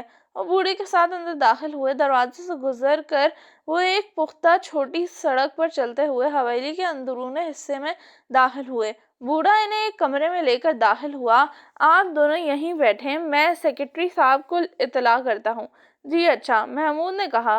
بوڑھا چلا گیا۔ دونوں ایک ڈرائنگ روم پر ایک نظر ڈالی۔ ہر چیز شاندار انداز کی تھی۔ صوفے اتنے آرام دہ تھے کہ آدمی ان پر دھنستا چلا جائے۔ دیواروں پر سنہری فریم کی بڑی بڑی تصاویر لگی تھیں۔ یہ تصاویر شاید نواب صاحب کے باپ دادا کی تھیں۔ میزیں اور کرسیاں آبوس کی لکڑیوں کی تھیں اور ان پر ہاتھی دانت کا کام کیا گیا تھا۔ وہ چونک اٹھے۔ قدموں کی آواز ڈرائنگ روم کی طرف آ رہی تھی۔ دونوں سیدھے ہو کر بیٹھ گئے۔ دوسرے ہی لمحے ایک لمبا تڑنگا نوجوان اندر داخل ہوا۔ پھر نہ صرف محمود فاروق بلکہ وہ لمبا تڑنگا نوجوان بھی بری طرح چونکا۔ یہ وہی نوجوان تھا جو کل ان سے کیپسول لے گیا تھا قصبہ فیروز خان میں۔ انہیں وہ کھنڈر تلاش کرنے میں کوئی دشواری پیش نہ آئی۔ قصبے کے لوگوں میں اس کھنڈر کے بارے میں بہت سی باتیں مشہور تھیں، اس لیے معلوم کرنے پر انہیں فوراً ہی کھنڈر کا راستہ بتا دیا گیا۔ وہ کھنڈر میں داخل ہوئے۔ اس کی ایک ایک دیوار دروازے کو غور سے دیکھتے ہوئے آگے بڑھے۔ اچانک وہ رک گئے۔ وہ دیواریں ان کے سامنے تھیں جس پر خون کی تحریر لکھی ہوئی تھی۔ اوہ خدا، یہ تو واقعی خون کی تحریر ہے۔ میں تو سمجھا تھا کہ بخاری صاحب کو ضرور کوئی دھوکہ ہوا ہے۔ انسپکٹر جمشید کے منہ سے نکلا۔ تو کیا سالوں پہلے اس جگہ واقعی ظلم ڈھایا گیا تھا؟ فرزانہ کے منہ سے نکلا۔ ایسا ہی معلوم ہوتا ہے۔ دیوار آدھی گر چکی تھی، دوسری دیواریں بھی جگہ جگہ سے گری پڑی تھیں۔ ملبے کے ڈھیر لگے تھے جن پہ چونٹیاں رینگ رہی تھیں۔ انسپکٹر جمشید نے جیب سے ایک چاقو نکالا اور اس کی مدد سے دیوار سے برسوں پرانے جمے ہوئے خون کے چند ذرے گھر چنے میں کامیاب ہو گئے۔ یہ ذرے انہوں نے ایک کاغذ میں محفوظ کر لیے۔ اب ہم قصبے کے لوگوں سے معلومات حاصل کریں گے، شاید کوئی کام کی بات معلوم ہو جائے۔ انسپکٹر جمشید بولے اور کھنڈر سے نکلنے کے لیے مڑے۔ اچانک وہ چونک اٹھے۔ ان کے چہرے پر حیرت کے صاف آثار دکھائی دے رہے تھے۔ کیا بات ہے ابا جان؟ میری آنکھوں میں کسی چیز کی چمک لہرائی تھی، یوں جیسے ایک پل کے لیے کوئی چمکدار چیز نظر آئی ہو۔ یہاں ضرور کوئی چمکدار چیز موجود ہے، اسے تلاش کرنا ہوگا۔ اوہ، فرزانہ کے منہ سے نکلا، اور دونوں غور سے ایک ایک انچ جگہ کا جائزہ لینے لگے۔ اچانک فرزانہ چلا اٹھی، ابا جان یہ رہی۔ انسپکٹر جمشید تیزی سے مڑے اور فرزانہ مین پراکڑوں بیٹھی تھی۔ اس کی نظریں ایک سوراخ پر جمی ہوئی تھیں۔ اس سوراخ میں سے مکوڑے آ جا رہے تھے۔ وہ دیکھیے، پھیلی پھیلی کوئی چیز اندر موجود ہے۔ شاید اس پر سورج کی کوئی کرن پڑی تھی، اور اس وقت آپ کی آنکھوں کا رخ اس سوراخ کی طرف تھا۔ یہی وجہ ہے کہ چمک آپ کی آنکھوں میں لہرائی تھی۔ تم ٹھیک کہتی ہو، یہ ضرور سونے کی انگوٹھی ہے۔ یہ کہہ کر انسپکٹر جمشید نے چاقو کی مدد سے سوراخ کو بڑھایا اور انگوٹھی کو اس میں سے نکال لیا۔ انگوٹھی پرانی تھی، لیکن چونکہ خالص سونے کی تھی اس لیے اس کی چمک دمک محفوظ تھی۔ انسپکٹر جمشید نے انگوٹھی کو پھونک مار کر جھاڑا اور اس کے نگینے کو دیکھا، لیکن انگوٹھی میں کوئی نگینہ نہ تھا۔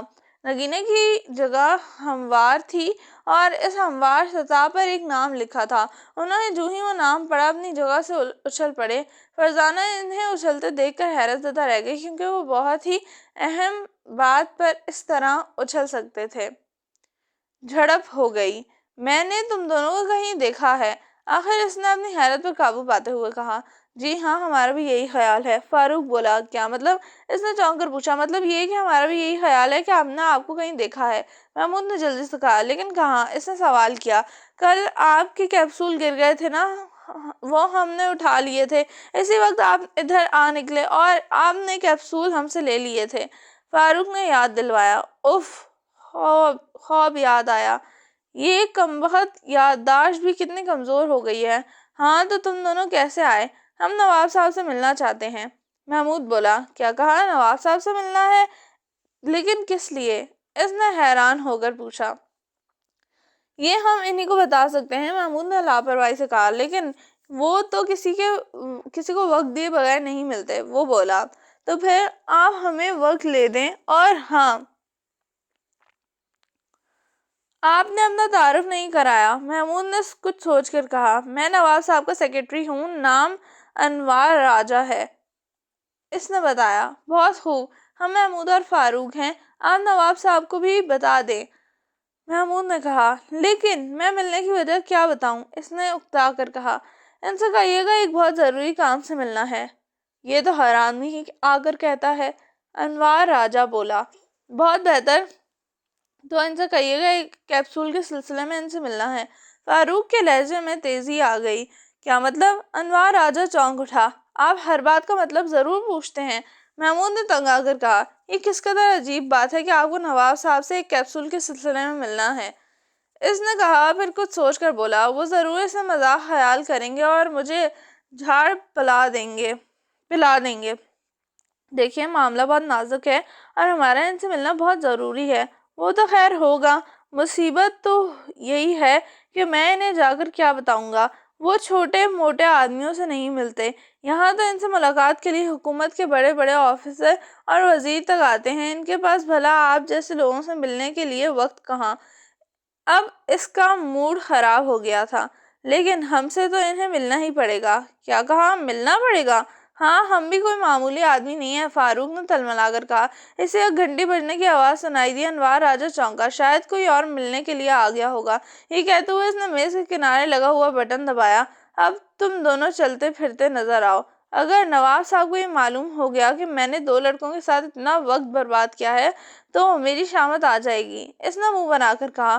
ہم نواب صاحب سے ملے بغیر نہیں جائیں گے، ہمارا دعویٰ ہے کہ ایک بار نواب صاحب سے ہمیں ملوا دیں تو ہمیں بڑی عزت سے اندر لے جا کر بات کرنا پسند کریں گے۔ کیا بکتے ہو تم دونوں؟ ضرور پاگل ہو، اور پاگلوں کا علاج میں اچھی طرح جانتا ہوں۔ اچھا، ذرا ہم بھی تو سنیں وہ علاج، ابھی بتاتا ہوں۔ یہ کہہ کے اس نے گھنٹی کا بٹن 3 بار بجایا۔ فوراً ہی ڈرائنگ روم میں 2 بٹے کٹے بدماشوں جیسے حولیے والے آدمی اندر داخل ہوئے۔ انوار راجہ نے ان کی طرف دیکھے بغیر کہا، یہ تو بدتمیز لڑکے ہیں، انہیں اٹھا کر باہر پھینک دو۔ اور ہاں، کوئی ملاقاتی اور آیا ہے، بابا اس سے بات کرنے کے لیے دروازے پر جا چکا تھا۔ اس ملاقاتی کی نظر ان دونوں پر نہ پڑنے پائے، انہیں دوسرے دروازے سے لے جاؤ۔ بہت بہتر سرکار، ان میں سے ایک نے جھک کر کہا، اور پھر دونوں محمود اور فاروق کی طرف بڑھے۔ دونوں اچھل کر کھڑے ہو گئے۔ خبردار ہمارے نزدیک نہ آنا، ورنہ، فاروق نے بلند آواز میں کہا، ورنہ تم کیا کر لو گے؟ ایک بدماش ہنسا۔ وہ تم اپنی آنکھوں سے دیکھ ہی لو گے، محمود نے کہا۔ خاموش رہو، بدماش بولا، اور دونوں تیزی سے ان کی طرف بڑھے۔ پھر جو ہی ان دونوں نے انہیں پکڑنے کے لیے ہاتھ آگے بڑھائے، انہوں نے تیزی سے جھکائی دی اور کمرے کے دوسرے کونے تک پہنچ گئے۔ کمرہ کافی بڑا تھا۔ دونوں بدماش ان کی پھرتی پر کچھ حیران ضرور ہوئے، مگر پھر اسے اپنی سستی خیال کر کے دوبارہ ان پر جھپٹے۔ اس مرتبہ محمود نے دائیں طرف اور فاروق نے بائیں ڈبکی سے لگائی اور ان کے نزدیک سے نکلتے چلے گئے۔ اگر تم دونوں ہمیں پکڑ کے دکھا دو تو ہم دونوں تمہیں 10 روپے انعام بھی دیں گے۔ تم ہی دینا، میری جیب میں اس وقت 10 روپے نہیں ہیں، فاروق نے منہ بنایا۔ اب دونوں بدماشوں کا مارے غصے کے برا حال ہو گیا۔ انہوں نے اندھا دھن حملہ کیا، طوفان کی سی تیزی سے ان پر چھلانگیں لگائیں، لیکن ہوا یہ کہ ایک دیوار سے ٹکرایا اور دوسرا اپنے ہی زور میں فرش پر لڑک گیا۔ انور راجہ حیرت بھری نظروں سے کھیل دیکھ رہا تھا، پھر اچانک ایک آواز نے انہیں چونکا دیا۔ یہ تم دونوں کیا کر رہے ہو اور یہاں کس طرح پہنچ گئے؟ وہ بوکھلا کر مڑے اور حیرت زدہ رہ گئے۔ چند لمحے تک سکتے کا عالم طاری رہا، یوں جیسا سب بتوں میں تبدیل ہو گئے ہوں۔ انور راجہ اور دونوں بدماش بھی چونکے تھے۔ محمود فاروق نے دیکھا انسپکٹر جمشید فرزانہ کے ساتھ حیرت زدہ انداز میں آنکھیں پھاڑ پھاڑ کر انہیں دیکھ رہے تھے۔ ان پر بھی حیرت کا پہاڑ ٹوٹ پڑا تھا۔ اس وقت داڑھی والا بوڑھا آگے بڑھا اور انور راجہ سے بولا، سرکار یہ صاحب بھی نواب صاحب سے ملنا چاہتے ہیں۔ ٹھیک ہے، تم جاؤ اور تم دونوں بھی دفع ہو جاؤ، میں بعد میں تم سے بات کروں گا۔ آج مجھے معلوم ہوا کہ تم پر ہم یوں ہی دولت خرچ کر رہے ہیں۔ انور راجہ کے لہجے میں غصہ تھا۔ دونوں بدماش اور بابت چلے گئے۔ اب انور راجہ انسپکٹر کی طرف مڑا، آپ کا ان لڑکوں سے کیا تعلق ہے؟ یہ میرے بیٹے ہیں، میں حیران ہوں کہ یہ یہاں کس طرح پہنچ گئے۔ یہ نواب صاحب سے ملنا چاہتے ہیں اور آپ بھی۔ انور راجہ نے انہیں گھورا۔ کمال ہے، بلکہ حیرت انگیز اتفاق ہے۔ انسپکٹر جمشید بولے، لیکن یہ جھگڑا کس بات پر ہو رہا تھا؟ سیکرٹری صاحب ہمیں ملاقات کا وقت لے کر دینے پر تیار نہیں تھے اور ہم دونوں ملے بغیر جانا نہیں چاہتے تھے، اس لیے انہوں نے ہمیں یہاں سے باہر پھینکوانے کے لیے ان دونوں شریف زادوں کو بلوایا تھا، محمود نے بتایا۔ اوہ، سمجھا۔ انسپکٹر جمشید مسکرائے۔ خیر، اب میں آ گیا ہوں، اتفاق سے میں بھی نواب صاحب سے ملاقات کرنا چاہتا ہوں، تم بھی بات کر لینا۔ آپ ہیں کون؟ انور راجہ نے تنگا کر کہا۔ مجھے انسپکٹر جمشید کہتے ہیں، انہوں نے کہا۔ اوہ، ان کے منہ سے نکلا۔ وہ حیرت زدہ رہ گئے، پھر بولے، میں انور راجہ ہوں، نواب صاحب کا سیکرٹری ہوں۔ آپ نواب صاحب سے کس سلسلے میں ملنا چاہتے ہیں؟ یہ ایک بہت ہی خفیہ معاملہ ہے، آپ کو نہیں بتا سکتا، آپ میرے آنے کی اطلاع انہیں دے دیں۔ مجھے افسوس ہے، میں ایسا نہیں کر سکتا، البتہ میں آپ کو وقت ضرور لے کر دے سکتا ہوں۔ نہیں، میں ان سے اس وقت ملنا پسند کروں گا۔ خیر، آپ یہ انگوٹھی لے جا کر نواب صاحب کو دے دیں۔ انسپکٹر جمشید نے جیب میں ہاتھ ڈالتے ہوئے کہا۔ انگوٹھی؟ کیسی انگوٹھی؟ ایسی انگوٹھی۔ انسپکٹر جمشید بولا اور انگوٹھی اس کے ہاتھ میں تھما دی، اور دوسرے ہی لمحے اس کے منہ سے نکلا، ارے یہ تو نواب صاحب کی انگوٹھی ہے۔ جی ہاں، یہ انہی کی انگوٹھی ہے۔ انسپکٹر جمشید مسکرائے۔ یہ آپ کو کہاں سے ملی؟ انور راجہ نے حیران ہو کر پوچھا۔ یہ میں نے نواب صاحب کو ہی بتا سکتا ہوں۔ اوہ، انور راجہ کے منہ سے نکلا اور وہ کسی سوچ میں گم ہو گیا۔ کیا خیال ہے، اب بھی آپ ان سے ملاقات ان کو اطلاع دینا پسند کریں گے یا نہیں؟ میں یہ انگوٹھی ان کی خدمت میں پیش کیے دیتا ہوں، اگر انہیں پسند فرمایا تو آپ سے مل لیں گے۔ ٹھیک ہے، میں بھی یہی چاہتا ہوں۔ بہت اچھا، آپ تشریف رکھیں، انور راجہ نے کہا اور کمرے سے باہر نکل گیا۔ 15 منٹ تک وہ انتظار کرتے رہے، آخر وہ دوبارہ واپس آیا اور بولا، چلیے، نواب صاحب آپ سے ملنے کے لیے تیار ہیں۔ شکریہ۔ انسپکٹر جمشید کے منہ سے نکلا اور وہ اٹھ کھڑے ہوئے۔ ان کے ساتھ ہی محمود فاروق اور فرزانہ بھی اٹھے اور انور راجہ نے انہیں اٹھتے دیکھ کر کہا، کیا یہ بچے بھی آپ کے ساتھ جائیں گے؟ بالکل۔ اوہ، لیکن میں نے تو نواب صاحب سے ان کے لیے اجازت نہیں لی۔ کوئی حرج نہیں، یہ ان کی پریشانی کا باعث نہیں بنیں گے۔ آپ کو زحمت تو ضرور ہوگی، میں ان سے اجازت لے ہی آؤں۔ بہت اچھا، شاید آپ نواب صاحب سے بہت ڈرتے ہیں۔ آپ نواب صاحب کو نہیں جانتے، انہیں بات بات پر غصہ آ جاتا ہے اور ان کے غصے کو برداشت کرنا کوئی آسان کام نہیں ہے۔ اچھا، خیر، ضرور جائیے۔ اس بار اسے واپس آنے میں 15 منٹ لگے اور وہ انہیں ساتھ لے کر روانہ ہو گیا۔ ایک چوڑی سڑک پر 10 منٹ تک چلتے رہنے کے بعد جا کر وہ ایک عالی شان کمرے کے سامنے پہنچے۔ انور راجہ کے آگے بڑھ کر کمرے کا دروازے پر 3 مرتبہ انگلی سے دستک دی۔ اندر سے آواز آئی، ٹھیک ہے، یہ اندر آ سکتے ہیں، تم جاؤ۔ انور راجہ فوراً ہی مڑا اور چلا گیا۔ وہ دروازے کو دھکیلتے ہوئے اندر داخل ہوئے اور پھر حیران رہ گئے۔ انہوں نے اس قدر شان و شوکت والا کمرہ پہلے کبھی نہیں دیکھا تھا۔ کمرے کی ہر چیز سے نواب صاحب کی دولت مندی ظاہر ہو رہی تھی۔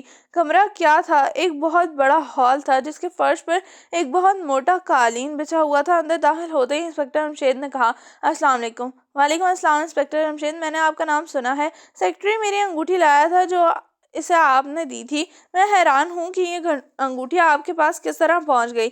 یہ میرے پاس سے کچھ عرصے پہلے گم ہو گئی تھی اور میں نے کوئی دھیان نہیں دیا تھا۔ انگوٹھی بے شک قیمتی ہے لیکن اتنی بھی نہیں کہ میں اس کے لیے فکر مند ہو جاتا۔ خیر، میں یہ ضرور جاننا چاہتا ہوں کہ یہ آپ کو کہاں سے ملی، اور ہاں، یہ بات بھی یاد رکھیے گا کہ میں ملاقات کے لیے زیادہ وقت نہیں دیا کرتا، بس 3 منٹ آپ کو دیے جاتے ہیں۔ 3 منٹ؟ میں اگر آپ بات مکمل نہ کر سکے تو میں آپ کو چلے جانے کے لیے کہہ دوں گا۔ میرے لیے یہ بھی حیران کن بات ہے کہ آپ کے ساتھ اپنے بچوں کو بھی لیے پھرتے ہیں۔ یہ کہہ کر نواب صاحب خاموش ہو گئے۔ اگر آپ نے میرے بارے میں سنا ہے تو ان بچوں کے بارے میں بھی ضرور سنا ہوگا۔ خیر، انگوٹھی کے بارے میں بتائیں۔ انگوٹھی مجھے قصبہ فیروز خان کے ایک کھنڈر سے ملی ہے۔ کیا کہا؟ نواب صاحب اتنے زور سے بولے کہ ہال کی دیواریں تک چیخ اٹھیں۔ ان کی آنکھیں حیرت اور خوف سے پھیل گئیں، چہرے کا رنگ زرد پڑ گیا جیسے کسی نے اس کا سارا خون نچوڑ لیا ہو۔ تینوں اس قدر تیزی سے بدلتی ہوئی حالت دیکھ کر حیرت زدہ رہ گئے۔ حویلی میں وہ حیرت زدہ رہ گئے، آخر نواب صاحب قصبہ فیروز خان کے نام پر اتنی زور سے کیوں چلائے تھے؟ دوسری طرف نواب صاحب کی حالت بہت بری تھی، انہوں نے آنکھوں میں حیرت کے ساتھ ساتھ خوف اور غم کے سائے بھی تھرک رہے تھے۔ اس کے عالم میں کتنے ہی لمحے گزرے ہوں گے۔ کیا بات ہے نواب صاحب، خیر تو ہے؟ انسپکٹر جمشید نے پوچھا۔ ہاں، کوئی بات نہیں، آپ آگے کہیے۔ اب آگے کیسے کہوں؟ انسپکٹر جمشید نے کہا۔ کیوں، کیا ہوا؟ نواب صاحب کے منہ سے نکلا۔ آپ کے 3 منٹ کا وقت دیا تھا اور 3 منٹ ہو چکے ہیں۔ یہ کہتے ہوئے انسپکٹر جمشید دھیرے سے مسکرائے۔ اوہ، اسے بھول جائیے۔ تو پہلے یہ بتائیے کہ آپ قصبہ فیروز خان کا نام سن کر چونکے کیوں تھے؟ قصبہ فیروز خان سے میری کچھ یادیں وابستہ ہیں، جب میں جوان تھا تب تو ان کے اطراف میں شکار کھیلنے جایا کرتا تھا، بلکہ تقریباً ہر روز ہی جایا کرتا تھا۔ بس اس کا نام سنا تو میں چیخنے کے انداز میں بول اٹھا تھا، کیونکہ یہ انگوٹھی تو چند ماہ پہلے ہی گم ہوئی تھی۔ اوہ، میں سمجھ گیا۔ اب سنیے، آپ کی انگوٹھی جس کھنڈر میں سے ملی تھی، اس جگہ کسی زمانے میں ایک نوجوان کو قتل کیا گیا تھا اور اس کی بہن کو اٹھا کر لے جایا گیا تھا۔ اوہ، نواب صاحب کا چہرہ سفید پڑتا جا رہا تھا۔ اس نوجوان کو مرتے وقت اپنے خون کی انگلی ڈبو ڈبو کر تحریر لکھی تھی، وہ تحریر آج تک موجود ہے۔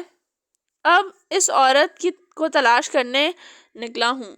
میں نے جب کھنڈر کو غور سے معائنہ کیا تو وہ انگوٹھی وہاں ملی۔ انگوٹھی کا ملنا کچھ حیرت کی بات نہیں تھی، آخر اتنے پرانے کھنڈر میں سونے کی انگوٹھی کا کیا کام؟ اور میں سیدھا یہاں چلا آیا۔ میں حیران ہوں کہ یہ وہاں کیسے پہنچ گئی، خدا جانے کیسے ہوا۔ خیر، یہ انگوٹھی میرے پاس رہے گی، میں بہت جلد یہ معلوم کروں گا کہ انگوٹھی وہاں کس طرح پہنچی تھی۔ انسپکٹر جمشید بولے۔ آپ بڑے خوشی سے اسے اپنے پاس رکھیے، مجھے کوئی اعتراض نہیں۔ یہ کہہ کر نواب صاحب نے انگوٹھی انہیں دے دی۔ اب میں اجازت چاہتا ہوں۔ ذرا ٹھہریے ابا جان، آپ نے اپنا کام کر چکے ہیں لیکن ہمارا کام باقی ہے۔ آپ یہ تو بھول ہی گئے کہ ہم آپ سے پہلے یہاں پہنچ چکے تھے اور سیکرٹری صاحب نے ہمیں ملاقات کا وقت نہیں لے کر دیا تھا۔ اب جب یہ موقع ہاتھ لگ ہی گیا ہے تو ہم نواب صاحب سے کچھ عرض کرنا چاہتے ہیں۔ ہاں، ضرور ضرور، نواب صاحب جلدی سے بولے۔ تو سنیے نواب صاحب، آپ کی اس عظیم الشان حویلی میں سے ایک نالی نکلتی ہے اور اس کے گندے نالے میں گرتی ہے۔ جس جگہ یہ گندے نالے میں گرتی ہے، اسی جگہ کسی رکاوٹ کی وجہ سے کل ہم پانی کی سطح پر چند کیپسول تیرتے ہوئے نظر آئے۔ ہم نے وہ کیپسول اٹھا لیے، انہیں ندی کے پانی سے صاف کیا ہی تھا کہ ایک نوجوان وہاں آ دھمکا اور اس نے وہ کیپسول یہ کہہ کر لے لیے کہ یہ اس کے ہیں، لیکن ہم نے چالاکی سے ان میں سے ایک کیپسول اس کی نظر سے بچا کر اپنے پاس رکھ لیا تھا۔ گھر جا کر جب میں نے اسے کھولا تو اس میں سے ایک بہت باریک کاغذ نکلا۔ اس کاغذات پر چند جملے لکھے تھے۔ یہ کہہ کر محمود خاموش ہو کر نواب صاحب کی طرف دیکھنے لگا۔ آخر انسپکٹر جمشید، فاروق اور فرزانہ تو پہلے ہی غور سے ان کی طرف دیکھ رہے تھے۔ آگے کہو، تم رک کیوں گئے؟ نواب صاحب نے بے چین ہو کر کہا۔ جناب، اس میں کوئی شک نہیں ہونا چاہیے کہ اس نوجوان آدمی نے جھوٹ بولا تھا، وہ کیپسول نہیں کھاتا تھا۔ ظاہر ہے کہ کیپسول کو تو کسی اس حویلی کے ذریعے فلیش نالی بہائے تھے۔ کیا کہا؟ نواب صاحب ایک بار پھر چلائے۔ جی ہاں، اس کے سوا کیا کہا جا سکتا ہے؟ یہ لیجئے، آپ خود بھی اس کاغذ پر لکھے جملے پڑھ لیجئے۔ یہ کہتے ہوئے محمود نے کاغذ نکال کر ان کی طرف بڑھا دیا۔ نواب صاحب نے بوکھلائے ہوئے انداز میں اس کاغذ کو پڑھنے لگے، پھر ان کے منہ سے نکلا، نہیں، یہ غلط ہے۔ کیا غلط ہے؟ فاروق بولا۔ یہ کہ یہ کیپسول کس نے میری حویلی کے ذریعے بہایا تھا۔ تو کیا یہاں فلش سسٹم نہیں ہے؟ فلش سسٹم تو ضرور ہے، لیکن یہاں کون ہے جو اسے بہائے؟ وہ عورت جو یہاں قید ہے اور ہم اس کی تلاش میں نکلے ہیں، محمود نے پرسکون لہجے میں کہا۔ فوراً ہی نواب صاحب اچھل کر کھڑے ہو گئے، ان کے چہرے پر غصے کی تلملا اٹھے۔ تم نے کیا سوچ کر یہ الزام لگایا؟ کیا تم نہیں جانتے کہ اس وقت کہاں کھڑے ہو؟ وہ گرجے۔ کچھ بھی ہو، ہم اس حویلی کی تلاشی لینا چاہتے ہیں، فاروق بولا۔ کیا بکواس ہے، تمہیں یہ اختیار کس نے دیا ہے؟ تمہارے والد تو خیر سرکاری ملازم ہیں، مگر تمہاری سرکاری حیثیت کیا ہے؟ تم کون ہو تلاشی لینے والے؟ معاف کیجیے گا نواب صاحب، یہ میرے بچے ہیں، ان کے پاس کوئی اختیار تو نہیں ہے، لیکن میں آپ کی حویلی کی تلاشی لوں گا۔ البتہ تلاشی کے کام میں یہ تینوں مدد ضرور کریں گے۔ آپ اور میری حویلی کی تلاشی لیں گے؟ آپ کا دماغ ضرور خراب ہو گیا ہے۔ اب نواب صاحب غصے کے مارے کانپ رہے تھے۔ مجھے افسوس ہے آپ غصے میں آ گئے ہیں، ہم تلاشی لینے پر مجبور ہیں۔ کیا آپ کے پاس تلاشی کا وارنٹ ہے؟ جی نہیں، انسپکٹر جمشید بولے۔ تو پھر جائیے، پہلے تلاشی کا وارنٹ لے کر آئیے، میں دیکھتا ہوں آپ کس طرح وارنٹ حاصل کر لیتے ہیں۔ نواب صاحب نے گرجدار آواز میں کہا۔ بہت اچھا، اب میں وارنٹ لے کر ہی آؤں گا، لیکن میں خبردار کیے دیتا ہوں کہ آپ اس عورت کو ادھر ادھر کرنے کی کوشش نہ کیجیے گا۔ کون سی عورت؟ کیسی عورت؟ آپ کا دماغ ضرور خراب ہو گیا ہے۔ میں جا رہا ہوں، وارنٹ لانے کے بعد ہی یہاں آؤں گا۔ یہ کہتے ہی انسپکٹر جمشید تیزی سے مڑا اور کمرے سے نکل گئے۔ ان کے پیچھے تینوں بچے تیزی قدم اٹھا رہے تھے۔ کیا کہا؟ کس کی حویلی تلاشی لینا چاہتے ہو تم؟ ڈی آئی جی صاحب نے حیران ہو کر پوچھا۔ انسپکٹر جمشید نواب صاحب کی حویلی سے سیدھے ڈی آئی جی صاحب کی کوٹھی پر پہنچے تھے۔ وہ اس وقت چاروں ان کے ڈرائنگ روم میں بیٹھے تھے۔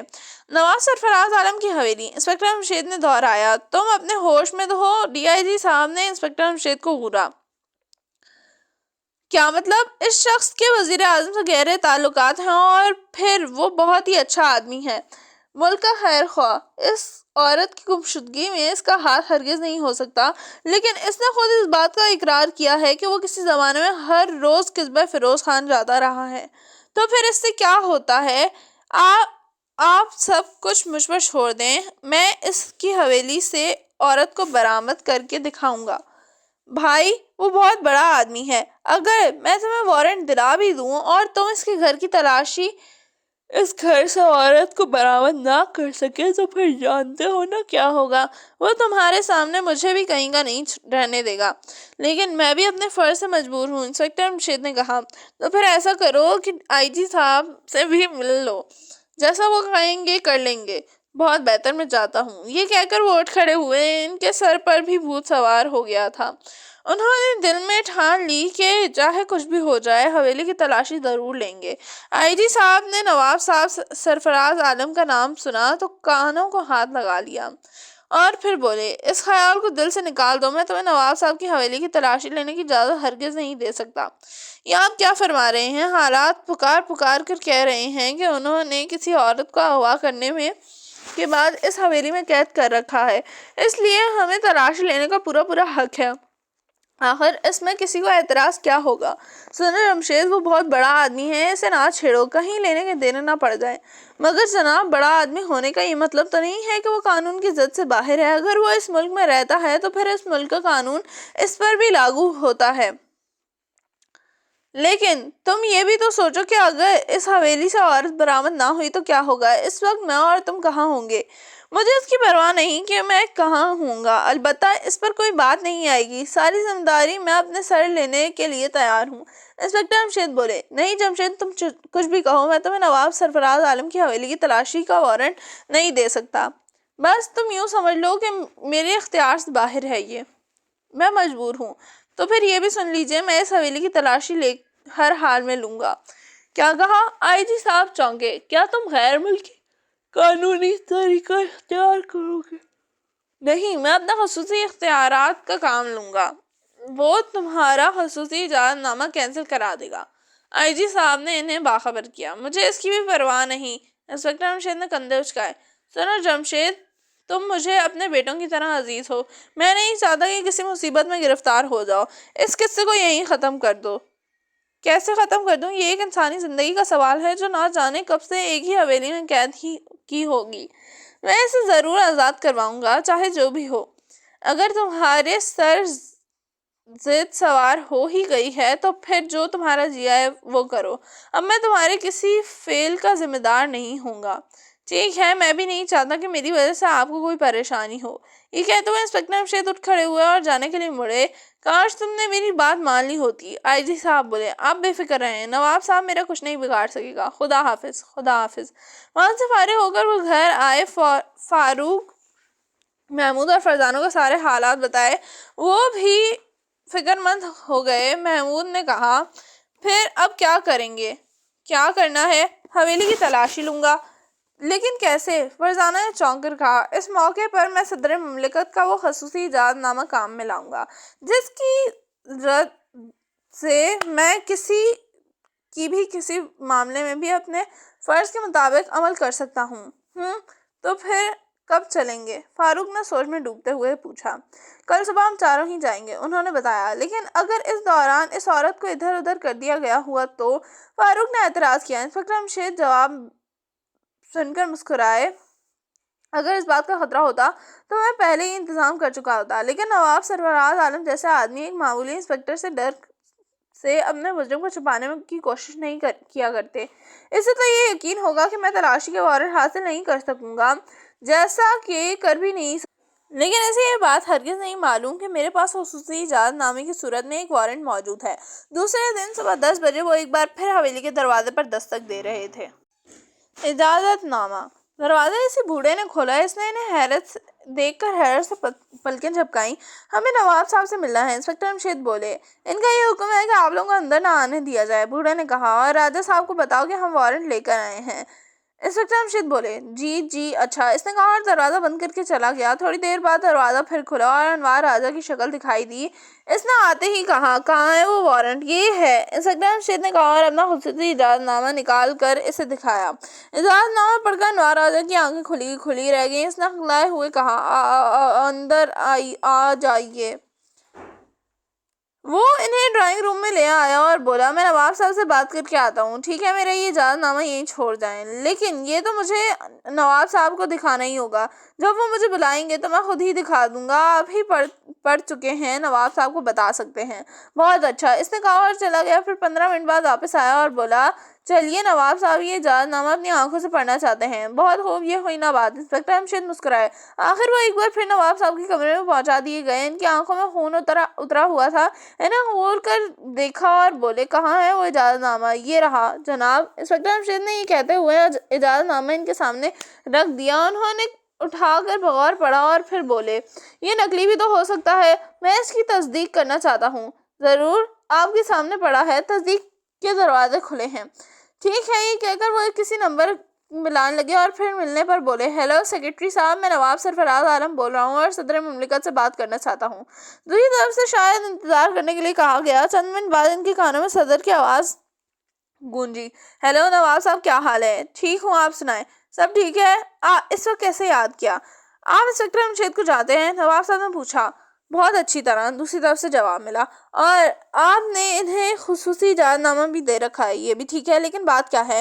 کیا آپ کو انسپکٹر جمشید سے کوئی شکایت پیدا ہو گئی ہے؟ دوسری طرف سے پوچھا گیا. یہ میرا گھر کی تلاشی لینا چاہتے ہیں. کیا کہا؟ صدر مملکت کے لہجے میں بلا کی حیرت تھی. ہاں, اس سلسلے میں آپ کا دیا ہوا خصوصی اجازت نامہ دکھا رہے ہیں. اوہ, ان کے منہ سے نکلا. جناب صدر, آپ خاموش ہو گئے. نواب صاحب نے بھی حیران ہو کر کہا. بات یہ ہے کہ انسپکٹر جمشید ملک اور قوم کے بہت بڑے خیر خواہ ہیں. انہوں نے اور ان کے بچوں نے آج تک نہ جانے کتنے ملکی دشمنوں کو گرفتار کیا ہے. انسپکٹر جمشید نے سوچ بوجھ کا اعتراف سبھی نے کیا ہے, لیکن میں حیران ہوں کہ وہ آپ کی حویلی کی تلاشی کیوں لینا چاہتے ہیں. خیر, آپ ریسیور انہیں دے دیں. نواب صاحب نے ریسیور انسپکٹر جمشید کو دے دیا. السلام علیکم سر, انہوں نے کہا. وعلیکم السلام جمشید, یہ کام معاملہ ہے. جناب عالی, بات بتانے میں 1 منٹ لگ جائیں گے. اگر آپ کے پاس وقت ہو تو مختصر بتا دوں. ہاں, میں سننا پسند کروں گا.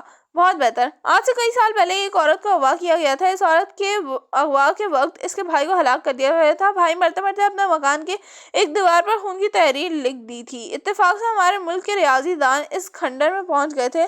انہوں نے تحریر پڑھی اور مجھے بتایا کہ میں اس جگہ کا معائنہ کیا تو میں وہاں سے ایک انگوٹھی ملی.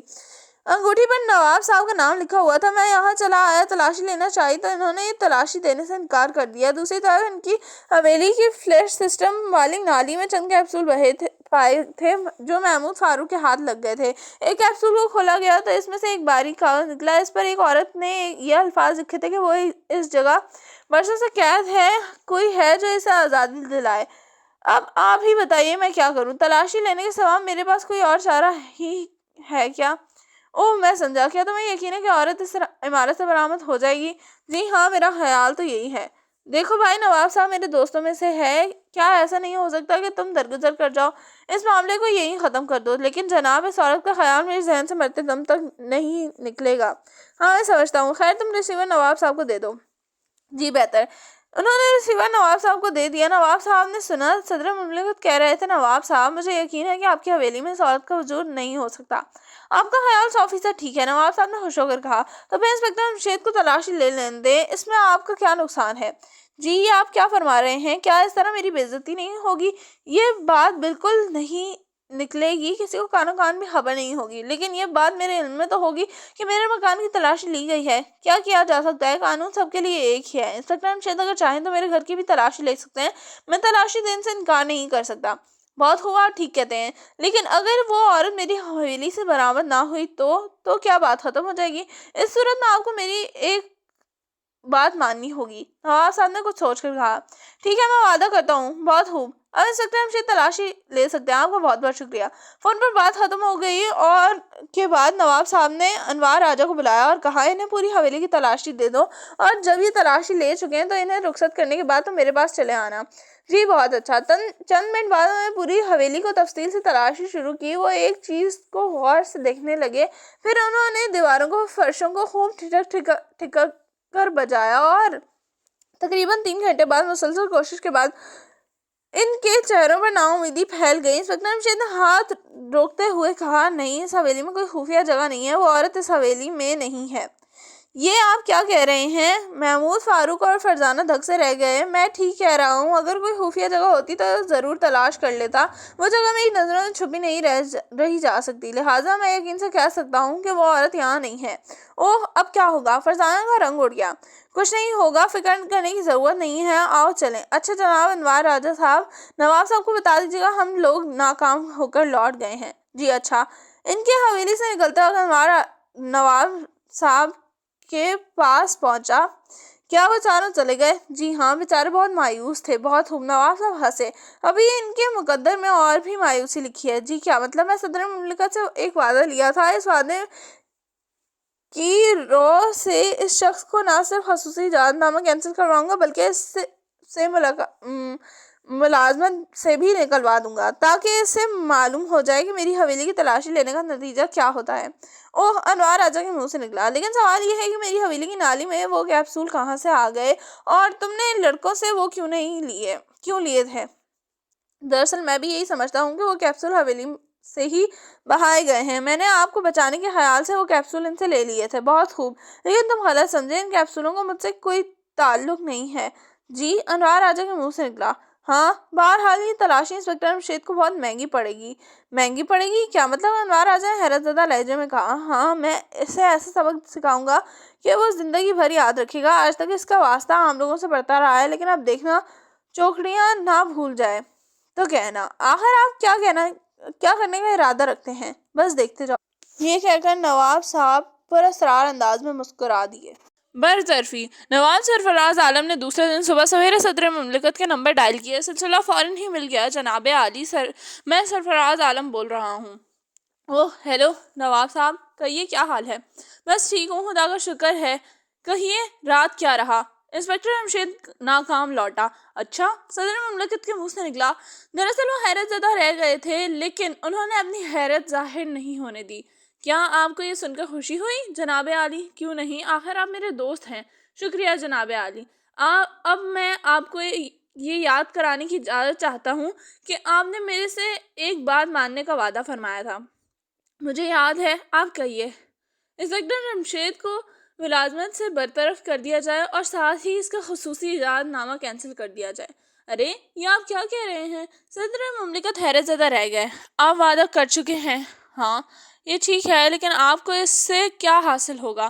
بس میری خوشی یہی ہے۔ اچھا، آپ کی خوشی پوری کر دی جائے گی۔ دوسری طرف سے یہ کہہ کر سلسلہ بند کر دیا گیا۔ نواب صاحب نے ریسیور رکھا تو پاس کھڑے انور راجہ نے سوالیہ نظروں سے ان کی طرف دیکھا۔ انسپکٹر جمشید کو آج نوکری سے نکال دیا جائے گا۔ لیکن جناب، آپ اس غریب کی ملازمت کے پیچھے کیوں پڑ گئے ہیں؟ میرے گھر کی تلاشی لینے کی اس سے کم سزا اور ہو بھی کیا سکتی ہے؟ نواب صاحب مسکرائے۔ مگر جناب، اس کے 3 بچے ہیں، 1 بیوی ہے، آخر وہ ان کا پیٹ کس طرح پالے گا؟ محنت مزدوری کر کے میں کیا کروں؟ آپ جانے، یہ کہتے ہوئے انور راجہ باہر نکل آیا۔ اس کے چہرے پر سوچ کی گہری لکیریں تھیں۔ اس صبح انسپکٹر جمشید دفتر پہنچے تو انہیں آئی جی صاحب کا پیغام ملا۔ انہوں نے انہیں یاد فرمایا۔ وہ بیٹھے بھی نہ تھے کہ ان کے کمرے کی طرف روانہ ہو گئے۔ آخر وہی ہوا جس کا ڈر تھا۔ آئی جی صاحب نے انہیں دیکھتے ہی بولا۔ ان کا چہرہ سردہ تھا۔ کیا بات ہے جناب، خیر تو ہے؟ میں نے کہا تھا نا نواب سرفراز عالم کی تلاشی نہ لو۔ آج صبح سویرے صدر مملکت کے سیکرٹری کا فون موصول ہوا ہے کہ انسپکٹر جمشید کو فوری طور پر ملازمت سے برطرف کر دیا جائے اور خصوصی اجازت نامہ بھی ضبط کر لیا جائے۔ بس اتنی سی بات؟ انسپکٹر جمشید مسکرائی۔ یہ تمہارے نزدیک اتنی سی بات ہے؟ اتنی سی بھی چھوٹی؟ آپ رنجیدہ نہ ہوں، میں نے اپنا فرض پورا کیا ہے، میرا ضمیر مطمئن ہے۔ اچھا، خدا حافظ، میں کبھی کبھی ملنے آیا کروں گا۔ ارے سنو تو صحیح، میں نے کہا نا آپ فکر نہ کریں، میں آپ سے ملتا رہوں گا۔ یہ کہتے ہوئے وہ باہر نکل گئے۔ دفتر میں اپنا اجازت نامہ جمع کرایا اور اپنے دفتر سے نکلنے لگے۔ دروازے پر اکرام کھڑا تھا، اس کی آنکھوں میں آنسو تھے۔ وہ باہر نکلا تو دوسرے لوگ بھی خاموش اور افسردہ کھڑے ملے۔ انہوں نے سب کو مسکرا کر دیکھا اور بولے، میرے دوستوں، افسوس کرنے کی کوئی ضرورت نہیں، فرض کی ادائیگی کے سلسلے میں ایسے بھی کچھ مقام آتے ہیں۔ اچھا، خدا حافظ۔ انہوں نے اپنے پیچھے سسکیوں کی آوازیں سنی، لیکن وہ آگے بڑھتے چلے گئے۔ ان کے جلد گھر واپس آنے پر بیگم جمشید چونکی۔ انہوں نے ساری بات انہیں بتا دی۔ بچے اسکول جا چکے ہیں۔ اب ان کے واپس آنے سے پہلے وہ کوئی کام نہیں کرنا چاہتے تھے، اس لیے آرام کرنے کے غرض سے لیٹ گئے۔ آج مدتوں بعد انہیں دن کے وقت سونا نصیب ہوا تھا۔ دوپہر تک وہ سوتے رہے، پھر محمود، فاروق اور فرزانہ کے آنے پر ہی جاگے۔ تینوں انہیں گھر میں دیکھ کر حیرت زدہ رہ گئے۔ آپ کی طبیعت تو ٹھیک ہے؟ فرزانہ نے بے چین ہو کر کہا۔ ہاں، میں بالکل ٹھیک ہوں۔ تو پھر آپ گھر میں؟ ہاں، مجھے نوکری سے نکال دیا گیا ہے۔ اوہ، یہ ضرور نواب سرفراز عالم کا کیا دھرا ہوگا۔ ہاں، وہ مسکرائے۔ اب کیا ہوگا؟ محمود کے منہ سے نکلا۔ فکر کرنے کی ضرورت نہیں ہے، اگر ہم اس عورت کو برآمد کرنے میں کامیاب ہو جائیں تو آپ ملازمت سے بحال ہو جائیں گے۔ فاروق نے کہا، تمہارے خیال میں وہ عورت کہاں ہو سکتی ہے؟ انسپکٹر جمشید مسکرائے۔ نواب سرفراز عالم کی حویلی کے علاوہ اور کہاں ہو سکتی ہے؟ محمود بولا۔ نہیں، میں یقین سے کہہ سکتا ہوں کہ وہ عورت نواب سرفراز عالم کی حویلی میں نہیں ہے۔ انسپکٹر جمشید بولے، تو پھر انہوں نے اسے کہیں اور چھپا دیا ہوگا، یہ بات بھی نہیں ہے؟ انسپکٹر جمشید مسکرائے۔ تو پھر بات کیا ہے؟ فاروق جلدی سے بولا، بہت جلدی تمہیں معلوم ہو جائے گی۔ اگر آپ کو اصل بات معلوم ہے تو آپ حکام کو باخبر کر کے مجرم کو گرفتار کیوں نہیں کرا دیتے؟ مجھے بات تو معلوم ہے، لیکن یہ نہیں معلوم کہ سارا چکر کس کا چلایا ہوا ہے، لیکن میں بہت جلد معلوم کر لوں گا۔ ہم ایک بار پھر اس کھنڈر میں چلیں گے، پھر لیبارٹری سے خون کے ان ذرات کی رپورٹ وصول کریں گے جو میں نے دیوار پر سے کھروچے تھے۔ اس کے بعد سارے حالات پر غور کریں گے۔ بہت خوب، فرزانہ نے خوش ہو کر کہا۔ اسی وقت بیگم شیرازی نے فون کی اطلاع دی۔ چاروں وہاں پہنچے۔ دوسری طرف پروفیسر داؤد تھے۔ انہوں نے چھوٹتے ہی کہا، میں نے سنا ہے تمہیں ملازمت سے نکال دیا گیا ہے۔ جی ہاں، آپ نے ٹھیک سنا۔ فکر نہ کرو، میں صدر مملکت سے بات کرتا ہوں، دیکھتا ہوں وہ تمہیں کیسے بحال نہیں کرتے۔ نہیں، آپ کچھ نہ کریں، سب ٹھیک ہو جائے گا۔ ٹھیک کیسے ہو جائے گا؟ میں اب تمہارے افسران کے بھی کان کھینچوں گا۔ ارے، انسپکٹر جمشید نے بھڑکا کر کہا۔ لیکن پروفیسر صاحب نے سلسلہ بند کر دیا۔ ابھی وہ مڑے ہی تھے کہ گھنٹی پھر بجی۔ وہ سمجھے کہ پروفیسر صاحب ہیں۔ انہوں نے ریسیور اٹھایا تو دوسری طرف سے خان رحمان تھے۔ میں نے سب کچھ سن لیا ہے، انہوں نے پھاڑ کھانے والے لہجے میں کہا۔ لعنت بھیجو ایسی ملازمت پر، اور آ کر میری زمینیں سنبھالو۔ تم اور میں ان میں برابر کے حصے دار ہوں گے۔ ارے، ایسی کوئی بات نہیں ہے، سب ٹھیک ہو جائے گا۔ کیا خاک ٹھیک ہو جائے گا؟ میں کرتا ہوں بات وزیر اعظم اور آئی جی صاحب سے۔ ارے بھائی، اس کی کیا ضرورت ہے؟ لیکن سلسلہ تو بند ہو چکا تھا۔ وہ مسکرا کر رہ گئے۔ دوسرے دن وہ قصبہ فیروز خان کے کھنڈر میں پہنچ گئے۔ خون کی تحریر جو کہ دیوار پر موجود تھی، انہوں نے کھنڈر کے ایک ایک چپے کا جائزہ لینا شروع کیا۔ اچانک فرزانہ چلائی، ابا جان، یہ دیکھیے، قدموں کے بالکل تازہ نشان۔ وہ تیزی سے مڑے، زمین پر جوتوں کے بالکل صاف نشان بنے ہوئے تھے، اور یہ نشان اس روز کے نہیں تھے۔ اس کا مطلب یہ تھا کہ ہمارے بعد یہاں کوئی آیا تھا، اور شاید وہ یہ دیکھنے آیا ہوگا کہ ہم یہاں کیا کر گئے ہیں۔ انسپکٹر جمشید بولے کیا مطلب؟ محمود چونکا. مطلب یہ کہ مجرم ہماری کارگزاری کا جائزہ لینے آیا تھا اور میں اس جوتے کے نشان کو اچھی طرح پہچانتا ہوں. کیا؟ وہ حیرت زدہ رہ گئے. معاملہ لمحہ بہ لمحہ پر اسرار ہوتا جا رہا تھا. پارٹی. 3 دن گزر گئے. انسپکٹر جمشید دوڑ دھوپ کرتے رہے. آخر 3 دن بعد جب وہ گھر میں داخل ہوئے تو انہوں نے پرسکون آواز میں اعلان کیا، کل ہم مجرموں کو قانون کے حوالے کر دیں گے. کیا آپ جان گئے ہیں کہ مجرم کون ہے؟ ہاں، بہت اچھی طرح، اور مجرم کے گرد میرا جال بھی بچھ چکا ہے. اب وہ میرے جال سے بچ کر کہیں نہیں جا سکتا. بہت خوب، پھر تو مزہ آ جائے گا. فاروق بولا. تو کیا ابا جان نواب سرفراز عالم ہی مجرم ہے؟ ابھی کچھ مت پوچھو. ہاں، اپنا دماغ ضرور لڑاؤ. ہمیں افسوس ہے ابا جان، اس مرتبہ ہم مجرم کے بارے میں اب تک کوئی اندازہ نہیں لگا سکے. فرزانہ بولی. اس میں تمہارا کوئی قصور نہیں، حالات ہی ایسے پراسرار ہیں. اگر کھنڈر میں جوتے کا نشان مجھے نظر نہ آتا تو میں بھی نہ جانے کب کے دھکے کھاتا پھرتا، اور شاید پھر بھی کوئی سراغ نہ ملتا، کیونکہ جرم بہت عرصہ پہلے ہوا تھا. ہمیں یہ بھی افسوس ہے کہ اس کیس میں ہمیں کام کرنے کا موقع نہیں ملا. فرزانہ نے کہا. یہ تو خیر غلط ہے. کام تو تم تینوں نے کیا ہے، یہ کہو کہ کوئی کارنامہ دکھانے کا موقع نہیں ملا. تم بے فکر رہو، اس کا موقع تمہیں کل مل جائے گا. مجرموں کو تم تینوں گرفتار کرو گے. اس موقع پر پولیس نہیں ہوگی کیونکہ مجرم ہوشیار ہو جائیں گے. اوہ! محمود، فاروق اور فرزانہ کے منہ سے پرجوش انداز میں نکلا. اور اب میں ایک فون کروں گا. یہ کہہ کر وہ اٹھ کھڑے ہوئے. ابا جان، ہم بھی یہ دیکھنا چاہتے ہیں کہ آپ کس کو فون کرنا چاہتے ہیں. شاید اسی طرح ہم اندازہ لگا لیں کہ مجرم کون ہے. اچھی بات ہے، تم بھی آ جاؤ. چاروں بیگم شیرازی کے گھر میں داخل ہوئے. انہوں نے مسکرا کر کہا. میں سمجھ گئی، فون کرنے آئے ہوں گے. جی ہاں، شکریہ. انسپکٹر جمشید مسکرائے. انہوں نے کسی کا نمبر ڈائل کیا. دوسری طرف سے فوراً جواب ملا. ہیلو، کون؟ مرزا صاحب؟ ہاں، میں مرزا شہباز بیگ بول رہا ہوں. آپ کون؟ میں جمشید بول رہا ہوں. ارے یار، میں نے تو سنا ہے تمہیں نوکری سے نکال دیا گیا ہے. ہاں، یہ سچ ہے. اس بات کو چھوڑو، میں جانتا ہوں یہ کس نے کیا ہے اور اب اسے گرفتار کرنا چاہتا ہوں. بہت خوب، یہ تو بڑی اچھی بات ہے. مرزا صاحب خوش ہو کر بولے. تو پھر تمہیں بھی میرا کام کرنا ہوگا. میں ہر طرح حاضر ہوں. تم کل شام ایک پارٹی کا انتظام کرو. انسپکٹر جمشید بولے. کیا مطلب؟ مرزا صاحب نے حیران ہو کر کہا. پارٹی کا مطلب پارٹی ہے. اس میں میں اپنے سب قریبی دوستوں کو بلاؤں گا، اور 5-6 کارڈ مجھے بھی دے بھیجنا تاکہ میں 2-1 دوستوں کو بلا سکوں. اچھی بات ہے، یہ انتظام ہو جائے گا. بہت بہت شکریہ. یہ کہہ کر انہوں نے ریسیور رکھ دیا اور ان کی طرف مڑے. تینوں انہیں حیرت بھری نظروں سے دیکھ رہے تھے. آخر یہ چکر کیا ہے؟ مرزا شہباز بیگ کے گھر پارٹی کا انتظام کرانے کی کیا ضرورت تھی؟ محمود نے پوچھا. جسے میں پارٹی میں بلانا چاہتا ہوں میرے ہاں ہرگز نہ آتا، ورنہ اس پارٹی کا انتظام ہم یہاں بھی کر سکتے تھے. انہوں نے مسکرا کر کہا. کیا آپ کا اشارہ نواب سرفراز عالم کی طرف ہے؟ فاروق نے پوچھا. ہو سکتا ہے، تمہارا خیال ٹھیک ہو. وہ بولے. نواب صاحب ہی ایسا آدمی ہے جو ہمارے ہاں نہیں آ سکتے. فرزانہ نے کہا. تم ٹھیک سمجھے. انہی کو بلانے کی وجہ یہ پارٹی مرزا شہباز بیگ کے گھر میں دی جائے گی. تو کیا؟ محمود کہتے کہتے رک گیا. اٹک کیوں رہے ہو؟ پوچھ کیوں نہیں لیتے کہ نواب سرفراز عالم ہی مجرم ہے؟ ابھی مجھ سے اس سوال کا جواب نہ پوچھو، ہو سکتا ہے میرا اندازہ غلط ہو. انسپکٹر جمشید بولے. اگر آپ کا اندازہ غلط نکلا تو پارٹی میں کیا ہوگا؟ پارٹی میں حقیقت سامنے آ جائے گی. اور وہ کل دی جانے والی پارٹی کے بارے میں سوچ میں ڈوب گئے. مہمانوں کی آمد شروع ہو چکی تھی. انسپکٹر جمشید اور تینوں بچے تو بہت پہلے یہاں پہنچ گئے تھے. آخر انہیں پارٹی کے سلسلے میں مرزا شہباز بیگ کا ہاتھ بھی تو بٹانا تھا. مرزا صاحب اس پارٹی پر کچھ حیران اور پریشان سے تھے. انہوں نے کئی بار اس مسئلے پر انسپکٹر جمشید سے بات کرنے کی کوشش کی، مگر انہوں نے موضوع بدل دیا. اچانک تینوں بچوں کو خان رحمان آتے دکھائی دیے. ارے انکل آپ! وہ خوش ہو گئے. بھائی یہ کیا؟ نہ سلام نہ دعا. خان رحمان نے منہ بنایا. اوہ سوری انکل، دراصل ہم بھول گئے تھے. السلام علیکم. وعلیکم السلام. خان رحمان نے کہا اور کہہ مار کر ہنسے. پھر بولے. مگر جمشید، یہ چکر کیا ہے اور تم نے مجھے یہاں کیوں بلایا ہے؟ یوں ہی تفریحاً. آج میں اس پارٹی کے آڑ لے کر یہ بات واضح کروں گا کہ مجھے ملازمت سے محروم کرنے میں کس کا ہاتھ ہے. بہت خوب. تو پھر تو واقعی تفریح رہے گی. انہوں نے خوش ہو کر کہا. اتنے میں پروفیسر داؤد بھی آ گیا. اب تو ان تینوں کی خوشی کا کوئی ٹھکانہ نہ رہا. سب کرسیوں پر بیٹھ گئے، باتیں کرنے لگے. مہمانوں کی آمد جاری رہی. یار جمشید، تم ہمیشہ دھماکے ہی کرنے کے چکر میں رہتے ہو. آج کی دعوت میری سمجھ میں تو آئی.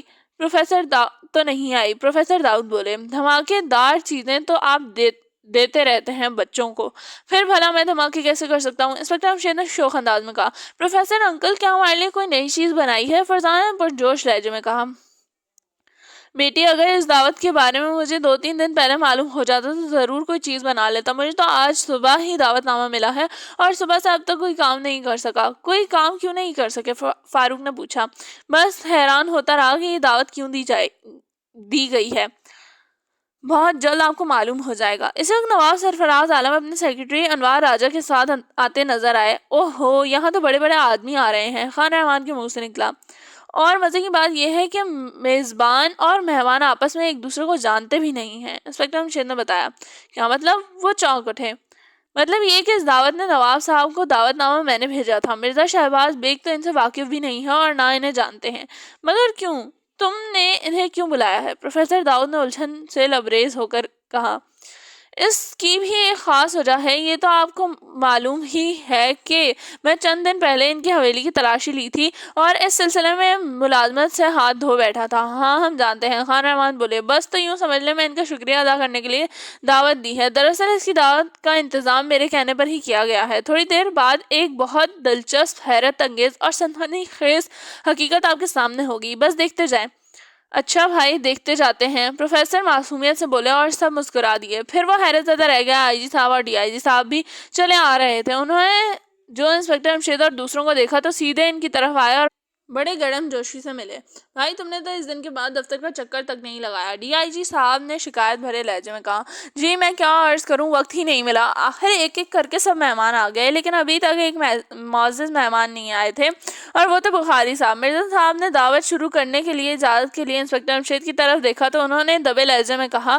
بس ایک آدھ منٹ اور بخاری صاحب کا انتظار کر لیں، ان کی آمد ضروری ہے. آخر خدا خدا کر کے بخاری صاحب بھی آ گئے. دعوت شروع ہوئی اور پھر ختم بھی ہو گئی. سب لوگ کھا پی کر فارغ ہو گئے تو انسپکٹر امشید اپنی جگہ سے اٹھتے ہوئے بولے.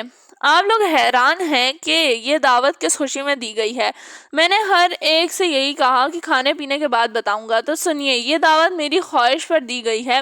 وجہ بہت اہم ہے.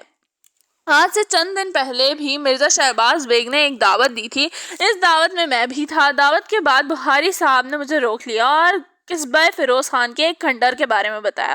انہوں نے بتایا کہ انہوں نے ایک ایسا کھنڈر دیکھا ہے جس کی ایک دیوار پر خون کی تحریر موجود ہے اور اس تحریر کے الفاظ یہ ہیں کہ وہ درندہ میری بہن کو اٹھا کر لے گیا ہے. کوئی ہے جو اسے بچائے. میں نے بھی یہ جگہ کا جائزہ لیا. معائنہ کرنے کے بعد معلوم ہوا کہ ایک عورت کو کئی سال پہلے اغوا کیا گیا تھا اور اس کے بھائی کو قتل کر دیا گیا تھا. بھائی نے مرتے مرتے اپنے خون سے دیوار پر تحریر لکھ دی تھی. معائنے کے وقت وہاں سے ایک سونے کی انگوٹھی ملی. اس انگوٹھی پر نواب سرفراز عالم کا نام لکھا تھا. میں فوراً ان کے ہاں پہنچا. اس دوران میرے لڑکوں محمود اور فاروق کو نواب سرفراز عالم کے فلیش سسٹم کی نالی میں چند کیپسول تیرتے نظر آئے. ان میں سے ایک کیپسول کو کھولا گیا تو اس میں سے ایک باریک سا کاغذ نکلا جس پر لکھا ہوا تھا. میں یہاں نہ جانے کتنے عرصے سے قید ہوں، مجھے رہائی دلواؤ. ایک ہی وقت میں دو باتیں سامنے آئیں جس کا صاف مطلب یہ تھا کہ اس عورت کو کسی زمانے میں نواب صاحب نے اغوا کیا تھا اور وہ عورت اب تک ان کی حویلی میں قید ہے. یہ عورت کی زندگی اور آزادی کا معاملہ بھی تھا اور برسوں پرانے قتل کا بھی. میں نے ریکارڈ دیکھا تو پتہ چلا کہ یہ قتل واقعی ہوا تھا اور عورت کو بھی اغوا کیا گیا تھا لیکن قاتل اور اغوا کرنے والے کا کوئی سراغ نہیں مل سکا. بس جناب، میں نے نواب صاحب کی حویلی کی تلاشی لینے کی ٹھان لی لیکن مشکل یہ پیش آئی کہ یہ تلاشی دینے پر آمادہ نہیں تھے. آخر میں نے وارنٹ حاصل کرنے کی کوشش کی مگر میرے افسران نے وارنٹ دینے سے انکار کر دیا. یہاں تک کہ میں نے اپنا خصوصی اجازت نامہ استعمال کیا. اس پر بھی نواب صاحب نے صدر مملکت سے بات کی تب کہیں جا کر تلاشی دی. میں نے تلاشی لی مگر عورت کو نہ پا سکا. ان کی حویلی میں کوئی خفیہ جگہ نہ ملی اور آخر میں مایوس ہو گیا. نواب صاحب نے صدر مملکت فون کر کے مجھے ملازمت سے نکلوا دیا. اب پوری طرح تحقیقات کرنے کے لیے آزاد تھا. میں نے ہر طرح سے معلومات حاصل کی اور آخر ایک بہت اہم معلوم کرنے میں کامیاب ہو گیا. نواب سرفراز عالم اس زمانے میں قصبہ فیروز خان میں ہی رہا کرتے تھے کیا؟ محمود فاروق اور کئی لوگوں کے منہ سے نکلا. جی ہاں، اور اس لڑکی سے شادی کرنا چاہتے تھے. لڑکی کا بھائی اپنی بہن کی شادی ان سے کرنے پر تیار بھی ہو گیا تھا لیکن پھر اچانک کوئی اس کی بہن کو اٹھا کر لے گیا اور اسے قتل کر گیا. نواب صاحب کو بہت رنج ہوا اور یہ قصبہ چھوڑ کر یہاں چلے آئے. انہوں نے اس شخص کا سراغ لگوانے کی سر توڑ کوشش کی لیکن کامیابی نہ ہوئی. آخر تھک ہار کر بیٹھ گئے. مجرم خوش قسمت تھا جو اتنے دنوں پولیس سے بچا رہا، مگر جرم چھپ نہیں سکتا تھا، خاص طور پر قتل ضرور ایک نہ ایک دن ظاہر ہو کر ہی رہتا ہے۔ آخر یہ ایک اتفاق ہی تھا کہ اتنا عرصہ گزر جانے کے بعد، جیسا کہ پولیس ریکارڈ سے ثابت ہے یہ واقعی 20 سال پہلے کا ہے، بخاری صاحب وہاں پہنچ گئے۔ خون کی تحریر نے انہیں بے چین کر دیا۔ ایک قتل جو 20 سال پہلے ہوا تھا رنگ لایا۔ مرزا صاحب نے پارٹی دی۔ دراصل یہ بات انہوں نے بخاری صاحب کے کہنے پر دی تھی اور اس میں مجھے بلانے کی خاص طور پر ہدایت کی تھی۔ دراصل وہ مجھے اس خون کی تحریر کے بارے میں بتانا چاہتے تھے۔ ظاہر انہوں نے یہ کیا تھا کہ جیسے اتفاق سے مجھے دیکھ کر وہ بات بتانے بیٹھ گئے ہوں۔ بس جناب یہ تھی کل کہانی۔ لیکن آپ نے اب تک یہ کہاں بتایا کہ وہ قتل اور اغوا کس نے کیا تھا؟ ہاں یہ بتانا باقی ہے اور اس عورت کو برآمد کرنا بھی۔ کیا کہا؟ کیا آپ اس کو برآمد کریں گے؟ نواب سرفراز عالم اچھل پڑے۔ جی ہاں، آپ نے مجھے ملازمت سے برطرف ضرور کرا دیا تھا، لیکن آج میں اس عورت کو آپ کے حوالے کر دوں گا جس سے آپ 20 سال پہلے شادی کرنا چاہتے تھے۔ اف میرے خدا، وہ کہاں ہے؟ عارفہ! نواب صاحب کے منہ سے نکلا۔ تو میں تو یہی چاہتا ہوں کہ مجرم خود ہی کھڑا ہو کر بتا دے کہ یہ کام اس نے کیا تھا۔ انسپکٹر جمشید نے سب پر نظر ڈالتے ہوئے کہا۔ محمود فاروق فرزانہ ہوشیار ہو گئے۔ وہ لمحہ آ پہنچا تھا جو خطرناک ثابت ہو سکتا تھا۔ انہوں نے اپنے ہتھیار سنبھال لیے۔ ابھی تک وہ یہ اندازہ نہیں لگا سکے تھے کہ مجرم کون ہے۔ اس مرتبہ انسپکٹر جمشید نے انہیں مجرم کی ہوا تک نہیں لگنے دی تھی۔ ان سب کے دل دھک دھک کر رہے تھے۔ مجرم کون؟ کمرے میں موجود تمام لوگ سکتے کے عالم میں بیٹھے۔ وہ شاید انتظار کر رہے تھے کب کوئی اٹھتا اور کب اپنے مجرم کا اقرار کرتا۔ پھر کئی لمحے اس عالم میں گزر گئے مگر ان میں سے کوئی کھڑا نہ ہوا۔ آخر انسپکٹر جمشید ہی دوبارہ کہنا شروع کیا۔ میں جانتا ہوں وہ خود کھڑا ہو کر اپنے جرم کا اقرار نہیں کرے گا۔ اس میں اتنی جرأت نہیں ہے، یا پھر وہ سمجھتا ہے کہ میں اندھیرے میں تیر چلا رہا ہوں اور دراصل میں نہیں جانتا کہ مجرم کون ہے۔ خیر سنیے، اب میں بتاتا ہوں۔ جب میں نے غور کرنا شروع کیا کہ مجرم کون ہو سکتا ہے تو سب سے زیادہ شک کی زد میں نواب سرفراز عالم ہی نظر آئے۔ کیا؟ وہ سب چلا اٹھے۔ یہ جھوٹ ہے۔ نواب صاحب نے ان کے بات فوراً جواب دیا۔ خاموشی سے سنتے جائیں۔ آپ کی حویلی کی نالی سے کیپسول ملنا، کیپسولوں میں کاغذ کا برآمد ہونا اور اس تحریر کا لکھا ہونا کہ میں یہاں قید ہوں، کوئی ہے جو مجھے نجات دلوائے۔ پھر کھنڈر میں سے اس دیوار پر خون کی تحریر کا پایا جانا اور وہاں سے نواب صاحب آپ کی انگوٹھی کا ملنا۔ یہ سب باتیں ظاہر کرتی ہیں کہ اس عورت کو آپ نے خود ہی اغوا کیا تھا۔ یہ کہہ کر انسپکٹر جمشید خاموش ہو گئے۔ یہ بالکل غلط ہے، میری تو اس سے شادی ہونے والی تھی، پھر بھلا میں کیوں اسے اغوا کرتا؟ نواب صاحب نے اعتراض کیا۔ خیر، آپ کی ذات پر غور کرنے کے بعد میں نے سوچا اگر نواب صاحب مجرم نہیں ہیں تو پھر آخر کون ہے مجرم؟ اس سوال پر غور کیا تو انوار راجہ پر نظر پڑی جو نواب صاحب کے سیکرٹری ہیں۔ انہوں نے محمود اور فاروق سے کیپسول واپس لیے تھے، لہٰذا میں ان کے بارے میں بھی خوب سوچا اور ادھر ادھر سے معلومات حاصل کی اور اس نتیجے پر پہنچا کہ نواب صاحب کے علاوہ اگر کوئی شخص مجرم ہو سکتا ہے وہ ان کا سیکرٹری انوار راجہ صاحب بھی ہو سکتے ہیں۔ یہ غلط ہے، انوار راجہ چلایا۔ اگر یہ غلط ہے تو پھر آخر مجرم کون ہے؟ انسپکٹر جمشید مسکرائے۔ یہ بتانا آپ کا کام ہے، انوار راجہ نے کہا۔ ہاں یہ میرا کام ہے اور میں ہی بتاؤں گا۔ اس کے بعد میں نے بخاری صاحب کے بارے میں غور کیا۔ کھنڈر کے بارے میں مجھے انہوں نے ہی بتایا تھا۔ آخر اتنے عرصے میں اس کھنڈر کا واقعہ کیوں سامنے نہیں آیا اور اس طرح اچانک وہ تحریر کس طرح سامنے آ گئی؟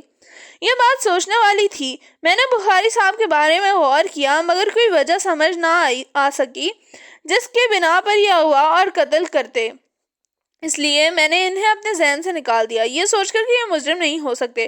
تو پھر آخر مجرم کون ہے؟ یہ سوچ کر میں پریشان ہوتا رہا۔ عورت نواب صاحب کی حویلی سے برآمد نہیں ہوئی تھی۔ آخر میں نے انوار راجہ کے گھر کی تلاشی لینے کا پروگرام بنایا، لیکن مجھے محکمے سے نکالا جا چکا تھا اس لیے میں قانونی طور پر تلاشی نہیں لے سکتا تھا۔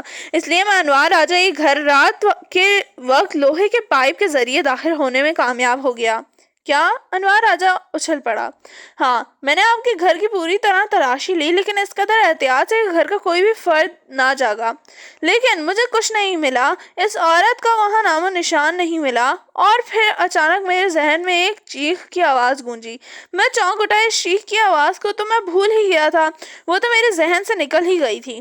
کیا مطلب؟ کئی آوازیں ابھری۔ جی ہاں، جب پہلی مرتبہ مرزا شہباز بیگ نے دعوت دی تھی اور بخاری صاحب نے مجھے روک لیا تھا تو وہ مجھے خون کی تحریر والی کہانی سنا ہی رہے تھے کہ اسی وقت مرزا صاحب کا ملازم جو خوف زدہ انداز میں آیا تھا اور اس نے بتایا تھا کہ اس نے پھر چیخ کی آواز سنی۔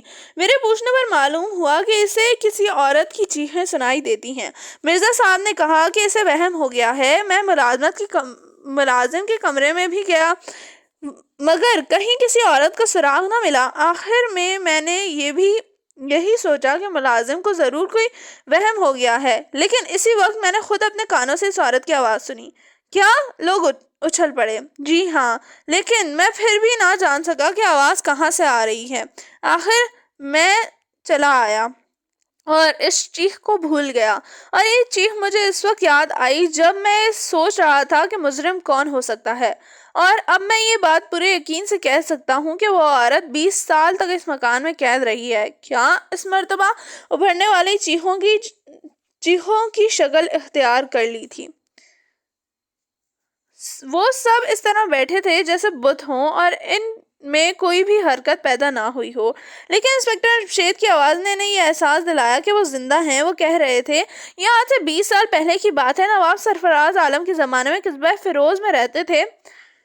ان کے مکان سے تھوڑے فاصلے پر عارفہ اور اس کا بھائی رہتے تھے۔ نواب سرفراز عالم اور عارفہ کی شادی طے ہو چکی تھی، لیکن ہوا یہ کہ مرزا شہباز بیگ بھی عارفہ سے شادی کرنا چاہتے تھے۔ انہوں نے عارفہ کے بھائی سے بات کی، لیکن اس نے انکار کر دیا۔ مرزا صاحب کو غصہ آ گیا، انہوں نے اس کے بھائی کو تو قتل کر ہی دیا اور عارفہ کو اٹھا کر لے گئے۔ یہ سب رات کی خاموشی میں ہوا، کسی کو پتہ نہ چلا کس نے کیا۔ مرزا صاحب نے عارفہ کو تو کہیں چھپا دیا تھا اور وہ خود قصبے میں ہی رہتے رہے تاکہ ان پر کوئی شک نہ کر سکے۔ پولیس عارفہ کو اغوا کرنے والے کو تلاش نہ کر سکی اور کیس ختم ہو کر رہ گیا۔ لیکن خون رنگ لاتا ہے، آہیں عرش ہلا دیتی ہیں۔ بس سال تک وہ عورت چیختی اور چلاتی رہی مگر ان کے کان پر جوں تک نہ رینگی۔ اس مکان میں ایک خفیہ تہہ خانہ ہے۔ ہوا کی آمد و رفت کے لیے اس تہہ خانے میں ایک چھوٹا سا سوراخ رکھنا ضروری تھا۔ وہ سوراخ گھر کے ملازم فیروز خان کے کمرے کی دیوار کے دوسری طرف کھلتا ہے۔ یہی وجہ ہے کہ فیروز کو کسی عورت کے چیخنے کی آوازیں سنائی دی جاتی ہیں، مگر مرزا صاحب نے یہ کہہ کر کہ تمہیں ضرور وہم ہے اسے یقین دلایا کہ واقعی اسے وہم ہو گیا ہے۔ پھر بھی وہ جب کبھی چیخنے کی آواز سنتا مرزا صاحب کے پاس دوڑا آتا۔ پہلی مرتبہ جب میں اس کمرے کو دیکھا بھالا تو ذہن میں یہ بات موجود نہیں تھی کہ یہاں کوئی عورت بھی قید ہو سکتی ہے۔ بعد میں جب وہ چیخ یاد آئی تو میں چونک اٹھا اور میں نے ایک رات فیروز کے ساتھ مل کر تہہ خانے کی تلاشی میں صرف کر دی۔ اس رات ہم دونوں تہہ خانے کی تلاش کرتے رہے اور آخر کار تلاش کرنے میں کامیاب ہو گئے۔ ہم تہہ خانے میں اترے۔ فیروز تھر تھر کانپ رہا تھا مگر میں جانتا تھا کہ اندر ایک مظلوم عورت کے سوا کوئی بھی نہیں ہو سکتا۔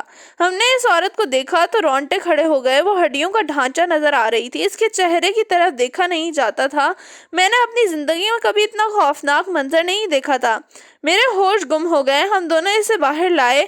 میں نے فیروز کو سمجھایا کہ اس عورت کے بارے میں کسی کو بھی نہ بتائے، اور آج سب لوگ اس لیے یہاں موجود ہیں کہ میں آپ کو دکھانا چاہتا ہوں کہ ہمارے معاشرے میں کیسے کیسے سنگ دل بستے ہیں جنہیں ہم اچھے لباسوں میں، اچھے گھروں میں اور اچھے لوگوں میں اٹھتے بیٹھتے دیکھتے ہیں، دراصل وہ اندر سے کس قدر گھناؤنے ہوتے ہیں، کس قدر پتھر دل ہوتے ہیں۔ مجھے آج اس پر شرم آ رہی ہے کہ مرزا شہباز بیگ میرا دوست رہا۔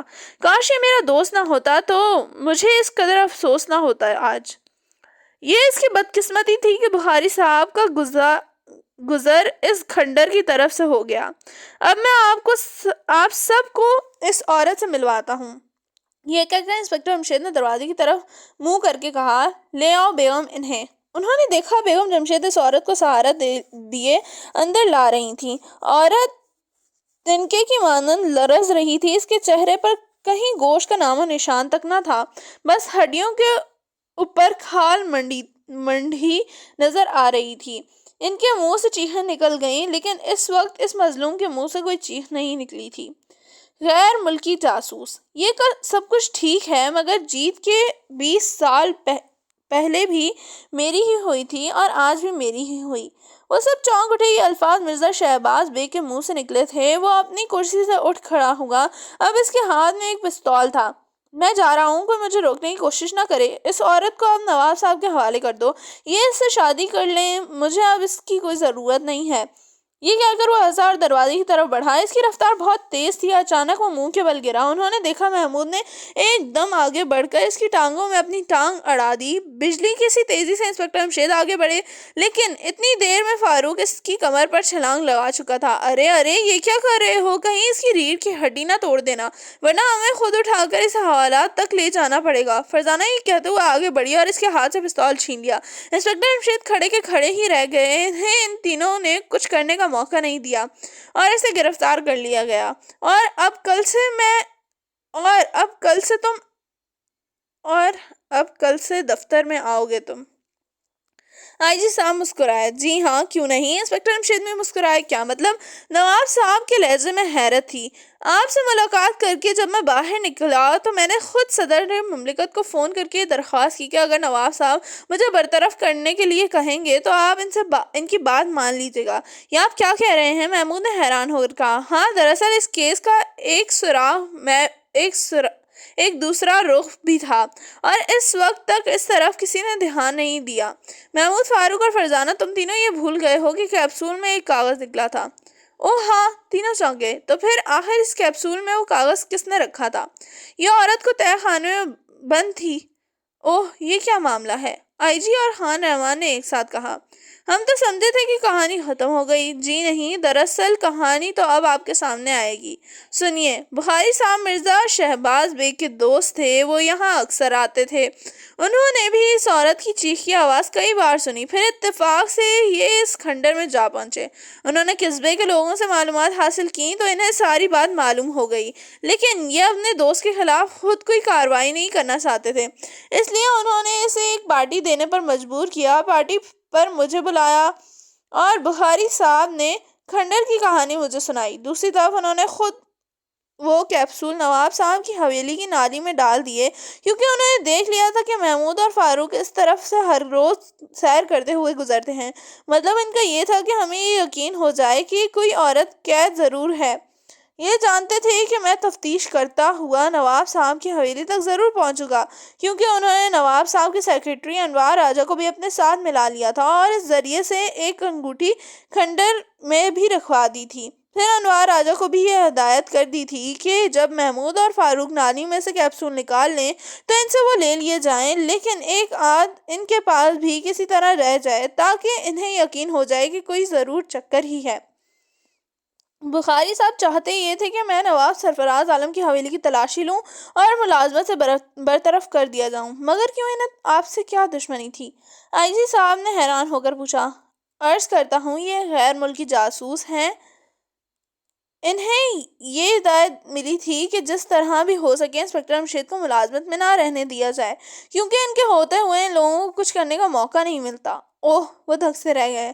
آپ کے پاس اس بات کا کیا ثبوت ہے کہ میں غیر ملکی جاسوس ہوں؟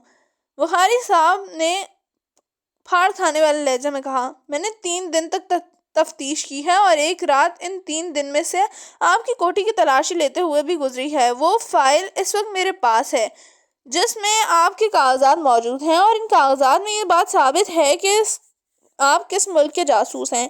یہ رہی وہ فائل۔ میں اسے احتیاطاً کپڑے میں لپیٹ لایا تھا۔ یہ کہہ کر انہوں نے کپڑے میں لپٹی ہوئی فائل اپنی گود میں اٹھا کر ان سب کو دکھائی۔ خبردار کوئی اپنی جگہ سے حرکت نہ کرے۔ بخاری صاحب نے گرج کر انہوں نے دیکھا ان کے ہاتھ میں ایک بڑا سا پستول تھا۔ دوسرے لمحے وہ انسپکٹر جمشید کی طرف بڑھے۔ یہ فائل مجھے دے دو۔ انسپکٹر جمشید نے فائل اس کے حوالے کر دی۔ اس نے ایک ہاتھ سے اس پر لپٹا ہوا کپڑا اتار دیا اور چلا اٹھا، نہیں، یہ وہ فائل نہیں ہے۔